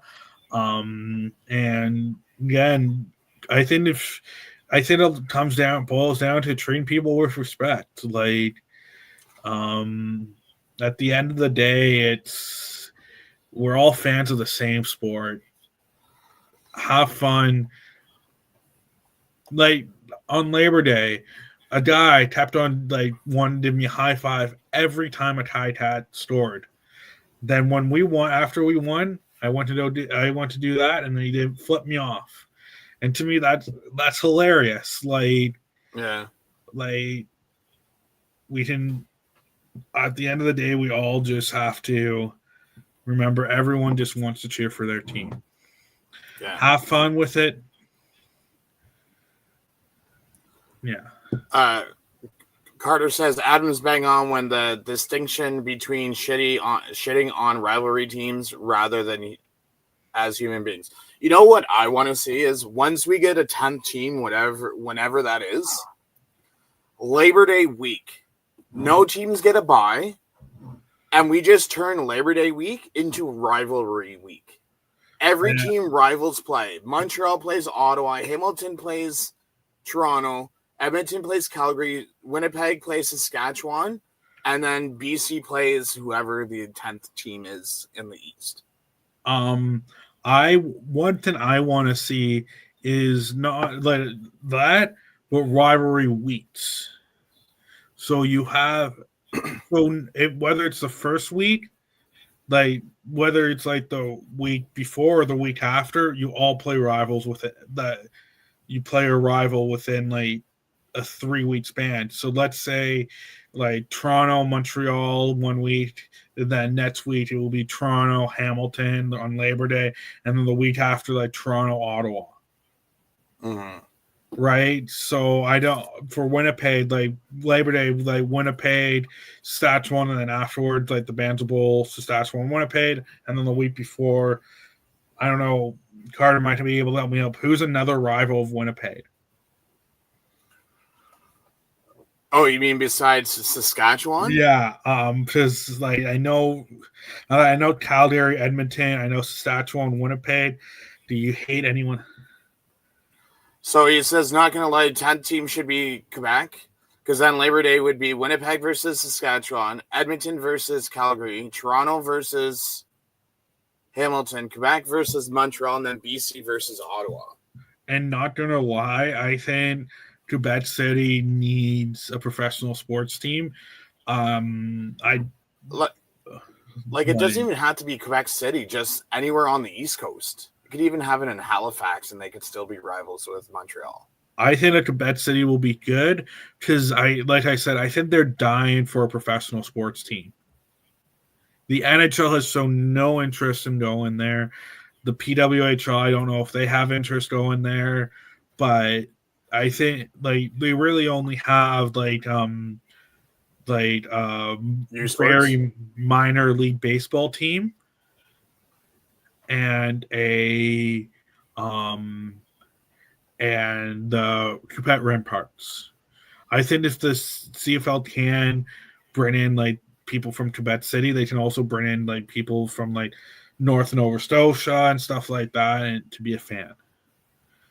True. And you gotta have an owner to have money. Yeah, and so Carter says BC would be the second rivalry to Winnipeg, at least as of right now. Winnipeg eliminating them twice, left a sour taste. There's been some shit talking, and BC sucks chance erupt in Winnipeg, even if BC ain't playing. Yeah, so that answers your question. Thank you, Carter. can go around, and there's no rivalry right now between Ottawa and Montreal because Montreal has dominated them almost every time they played. Like, it's rare that you have a very close game between any of the teams. So it's not particularly close. But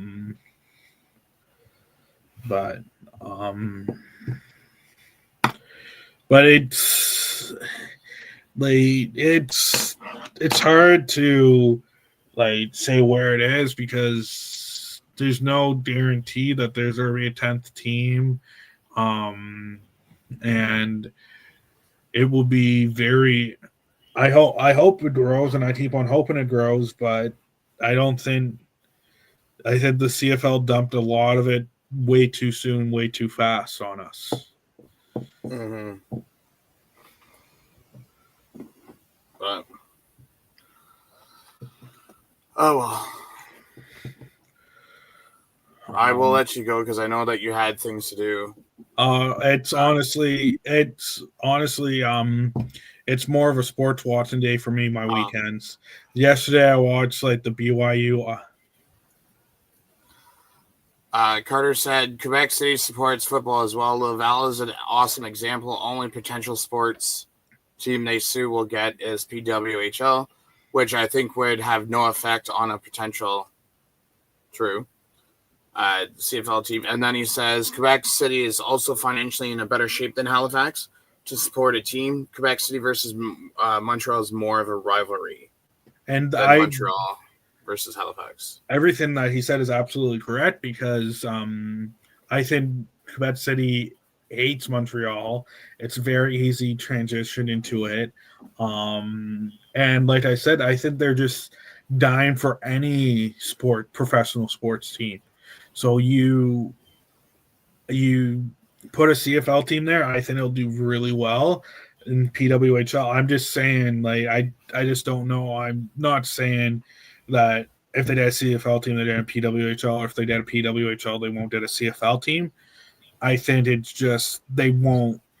I don't know if they have any interest in going to the PWHL because I think they might want to grow more in Western Canada and in the States before they move to Quebec City.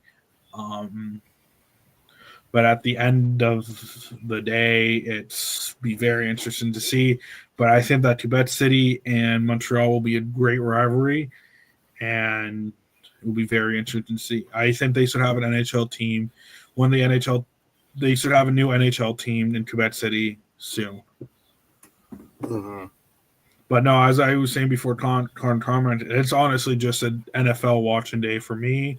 Like yesterday, I watched BYU Auto versus Idaho. I watched the Leafs game. Then I watched the World Series. Speaking of football, please tell me you've seen the highlights of the Guelph and Western game yesterday. Oh, where they won on a walk-off ruse? Yes. It's not even that. Like, all Western had to do was just kick it out of their end zone, and they would have won. It's chaos, and they love it. And I think, like I said, the CFL needed rule change. I just don't think I think they jumped the gun way too soon. I want to see on a lot of bid changes. Tell me. This doesn't give it to me. I want to see. And then like today, I'm watching like my Bucks play versus New Orleans. Then I'm watching the Broncos versus Cowboys.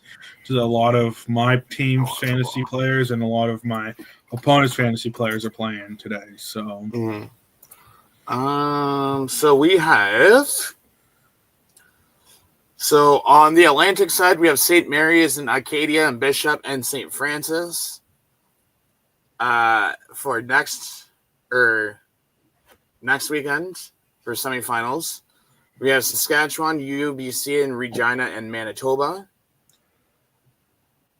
Yesterday's upset of Guelph over the 7th ranked is playing Laurier, and Windsor and Queens. Quebec, we have Laval, McGill, Montreal, and Concordia. And then the week after the Grey Cup is the Vanier Cup. And I hopefully they can move it closer. Like if they do like on like a Thursday, the Vanier Cup or like closer. Where is the Vanier Cup this year? So this year, Vanier Cup's in Regina, but the the Saturday of Grey Cup weekend is the national championships. So like you have so like your provincial championships. No, like, so you'll have like the winner of say Ontario play Canada West, and then the winner of Atlantic University Sports plays the winner of the Quebec League, and then those two teams will then whoever wins out of those two games will go on to play the Vanier Cup. Okay. Yeah, I think it's gonna be very before we go. I'm just gonna say this should be a great step forward for the CFL, or it could be what kills it. Yeah, and Rich has. I'd like to ask Carter a few things. Winnipeg has a chance against Montreal, and then Rich says, "Fuck yeah, Bombers made 5 Grey Cup games for a reason. Every year, people count them out, and they have to remind everyone." So honestly, like I would cheer for Beta leaves over Montreal. So hopefully you guys can do it. It's whether or not Kolarson's staying for the whole game. I don't know how his health been over the last couple of weeks. It'll be if Kolar stays healthy for the games and everything like that. That's what's going to be the deciding factor on if it can be a close game. Because Traveler's done. Like Travelers ain't playing in the playoffs. Well, so is he injured or something, or is he? Oh, he left the game. What was it? First or second injury yesterday. He left the game. Okay. Like he had to be carried off by like the medical staff. Like he's not playing. Yeah. So Winnipeg's hope. Carter says Claris is good to go. Strav's out, and then Dembski's a maybe. So Dempsey is, I think, your wide receiver door is good. Like Dempsey, it's if Kolaris can play. And if Kolaris can play, I think it's going to be close. I'm not saying you guys are going to win. I'm not saying. I think it's going to be good. That I will say that they have the edge on is Letcher Jr. is not. I don't think is playing for Montreal. So Winnipeg has the edge on that with Vadville. The other spot that I would say Winnipeg has the edge on is Oliveira over Montreal's running backs. Yeah, Scott Steven is looking pretty good though. No, he's no Oliveira though. Oh yeah, no, nobody's Oliveira. Quarterbacks, I would say they're pretty dead even. Wide receivers. If Dembski's not playing, then Edmonton's receivers have the edge. If Dembski plays, then you could make a argument for which one's better. So Carter says the challenge is keeping Claris healthy. Plus, Vaville is huge. Hogan needs to be reminded that he has an MOP running back. And honestly, it could come down to the fact on if Hogan actually used Oliveira or not. And Oliveira could not even be a factor because the play calling isn't suited to what the strengths are. There is strengths to the Bombers. It's CFL, anyone can win. Anyone can win any given day, any given week. It's very close, and it's going to be very concerning if they don't use a MOP winning Oliveira. Very rarely. If we were playing Toronto, I hope Oliveira stays in Winnipeg. That would be my preference, but they're not playing Toronto. So Oliveira, go wild on them. And it's funny because me and Carter were interviewing a Hakeem Harris from Montreal the other day. And Sean Oakman walks in the background. He's like, oh, take off that jersey. I'm like, but I'm not taking off the jersey. You guys are in second. He's like, oh, we'll soon see about that. Well, now they have to eat those words because if they can't get past Winnipeg, then I'll definitely be making sure he eats those words. Honestly, Oatman is the only player like I'm rooting for in Montreal. And like Oatman is one. He's. Adam says you're right about Hogan. That's my number one fear. Pierce got cold feet in Grey Cup about using Oliveira. I don't need that shit from Hogan. And honestly, when you guys played us, I was grateful for that because good on Pierce for not using Oliveira as much. That helped me out and my Argos out a lot. So I appreciate it, but let's not see that shit from Hogan. Because unlike last year in the Grey Cup, you're not playing Toronto, so I hope you guys win. But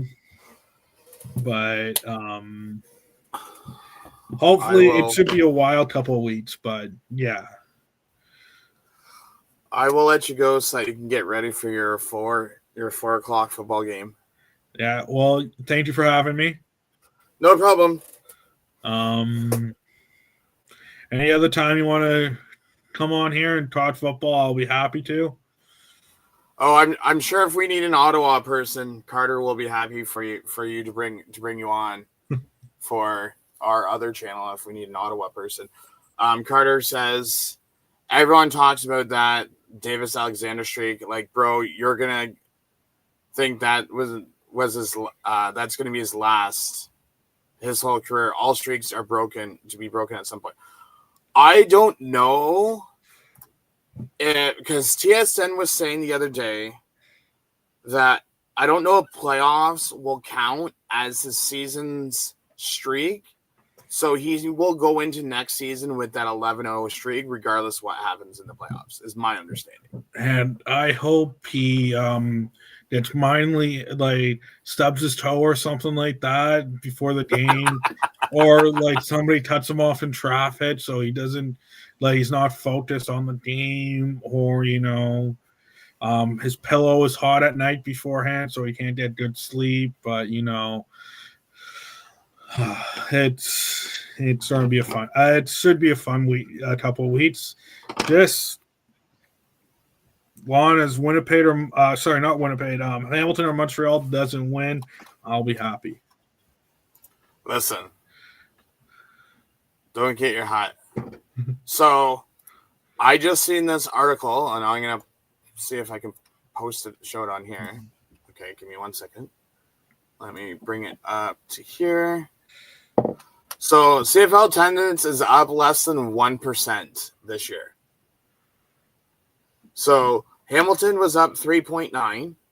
Winnipeg was up 3.7. Calgary was 3.5. Saskatchewan is 2.7. Edmonton took a decrease of 7.1. Ooh. Ottawa took a 4.2, which I don't blame them. Decrease or increase? Decrease. Okay. BC, Toronto, and Montreal changed by less than 1%. Up or down for Toronto?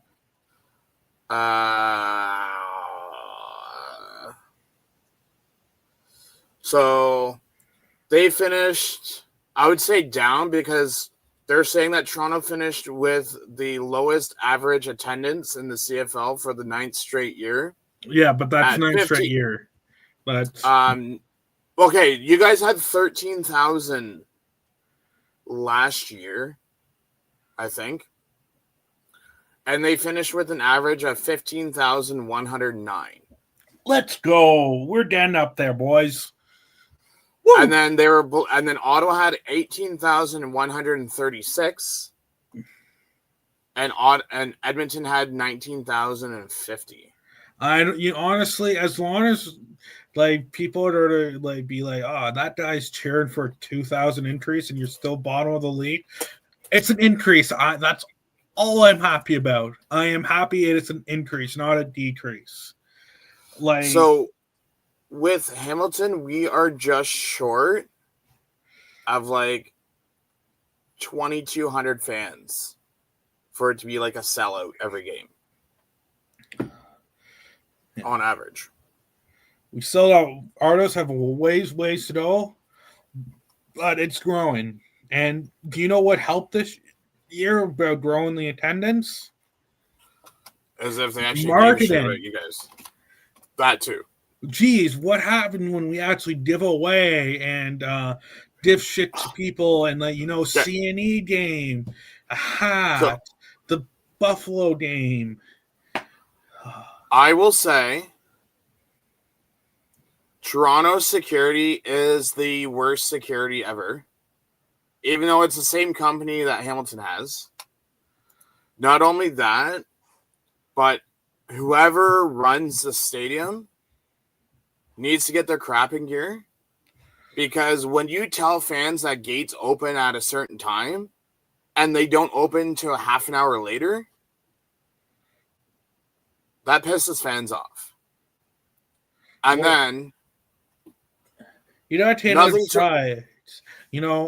towards. Oh, sorry. What were you go ahead. I'll let you finish first. I was just going to say, you gotta take it in stride. MLS is still learning. They have to treat fans right in order to keep on getting them to come back. So I think they're just then give it a little bit of time, before you expect. To me, you're expecting the world there. I know it's just basic, but for MLSE, it's a little more advanced than that. So it's on the advanced tier. So Carter says Winnipeg needs the Montreal weather to come in clutch again. Yes, I do remember that good old 2024 with that Mother Nature wind. And then he says CFL needs more business season ticket holders. Every major league does this except for CFL. Stupid business seats are most reliable, even if they are not exciting. What I was going to say is, again, Adam, I know you're a season ticket holder. Rich is a season ticket holder. But Toronto fans need to come to reality that they are not owed anything. I don't know if you're in the Argos Facebook group or not, Adam. Yeah. Do you remember game 1 of the season of all of the people bitching because they live out of town, that they've been season ticket holders for 30 years, and that they should be sent a replica ring even though that they could not make it to the game? Yeah, I saw that, and I think that's I went there about an hour before dates opened, hour and a half to stand and wait in line. I think they could have handled it a lot better, but if you say the first 10,000 people get rins, 10,000 people get rins. No matter if you're a season ticket holder or that. Do I think it would have been nice for them to do? Yes. I think if they wanted one, show up early. We left Ottawa, I think at 5 a.m., 6 a.m. in that morning to drive down so we can get to the tailgate and then get the ring. The other thing that I was going to mention about your guys' stadium is with the giveaways, I think it will be better next year because all of the construction at BMO Stadium will be done. Oh yeah, all six gates will be open. It won't be as crowded at other gates. Yeah, than it was this year. And people, that's another thing. People are like, "Oh, there's bid for the home opener." It was their first time, and they're literally down to half the dates they normally would have. Like, people, you do realize that when you have half of something you don't have before, that you had before, it's going to be a lot worse. Like if I had half the high two tomorrow that I have today, I'll be braced. I'm already screwed, but I'll be even more screwed tomorrow. Yeah. Rich says, I still don't know what they're doing with my seats next year. So it will be interesting where they're putting those seats. You know what? They should have them still right behind the tie tats, like the bench. And whoever can get the players to throw punches, they did a game free. You see, just if you think about it, disclaimer, that's a joke. That's a joke. No, I know it's a joke. If you compare it to the player side, I honestly, if you took out the advertisement on the sideline before you get to Rich's section, I don't think there's much of a difference in space. I think the problem would be the space between how close the fans are to the players. That's my big concern, because Rich might not do it, but one drunk asshole is going to be belligerent, idiotic, and I'm not saying that because it's Argos. But there's going to be drunk, belligerent assholes all over, and I think if they keep on spouting shit, and it's very easy to jump over and do something, then I think a drunk, belligerent asshole will take that opportunity to do it. So I think it's too close at the moment. Yeah. Carter goes on and says, business season tickets are consistent revenue. This league needs money. 7 out of 9 teams last year lost money. That needs to change. And I'm even surprised revenue went up. And honestly, I'm coming from I'm a Maple Leafs fan, and I understand what you're saying, Carter, and you're absolutely right. But I almost despise business season seat holders because of what they do to the Scotiabank Arena. But you're absolutely on the nose on it. They need to increase revenue, and that's one good way to do it. But I also screwing over people for like the Scotiabank Arena scalpers. I hate scalpers. I don't know if you've taken a look at it.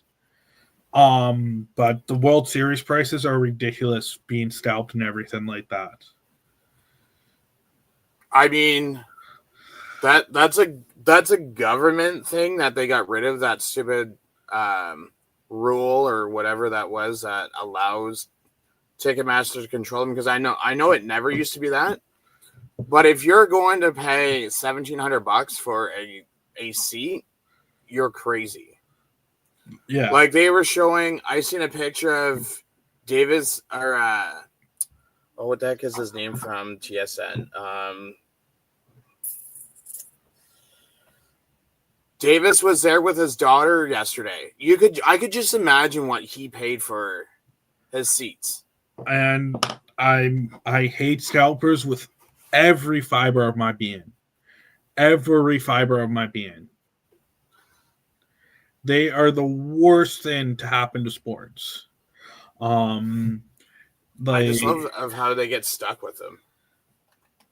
But I don't like that, because I want to have fans in the building no matter who it is.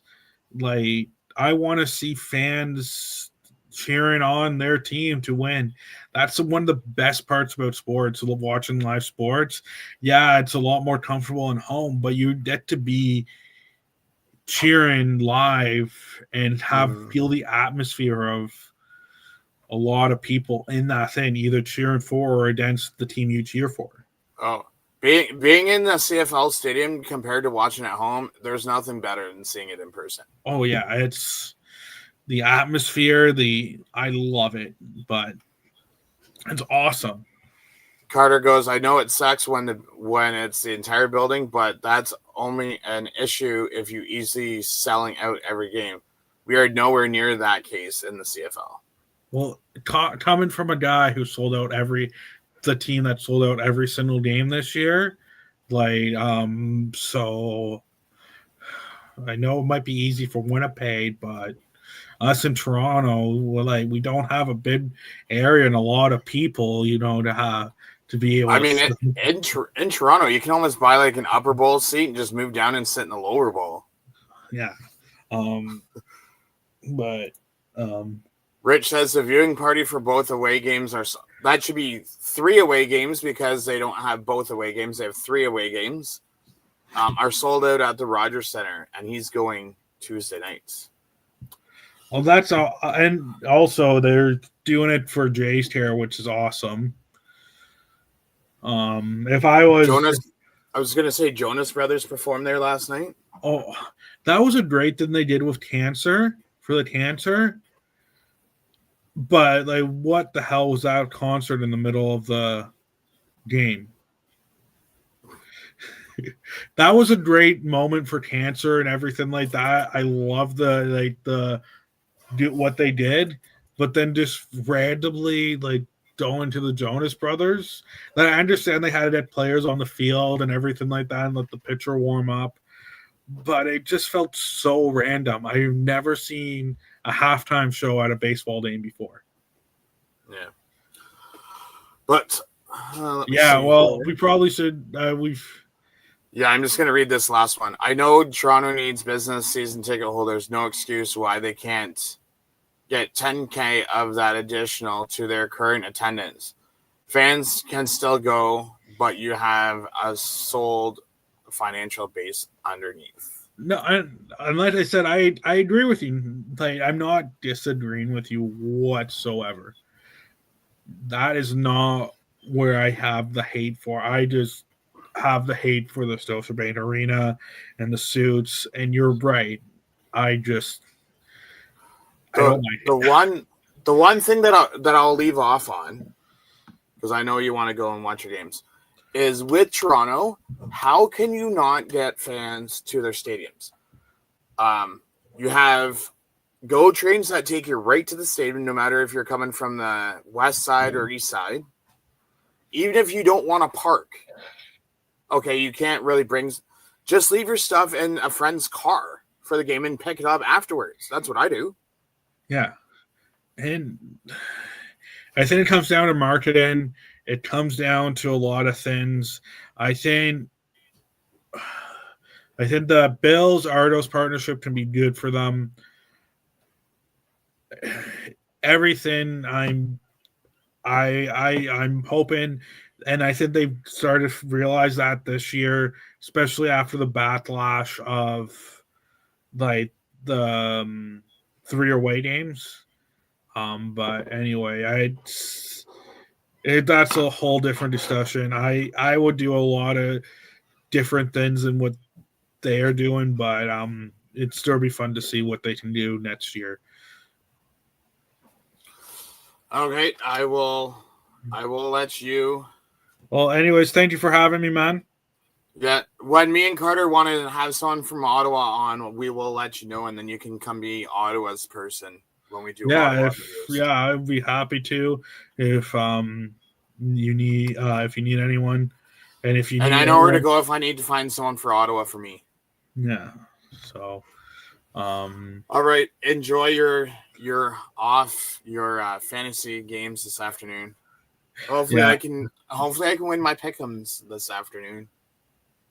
But yeah. Well. Oh my God! Just before we go, did you see the Steelers jerseys this morning? No. Oh my God, they're fucking dreadful. I'm gonna send you on Twitter. A picture of what they're going to be. That's what they're wearing against the Packers tonight.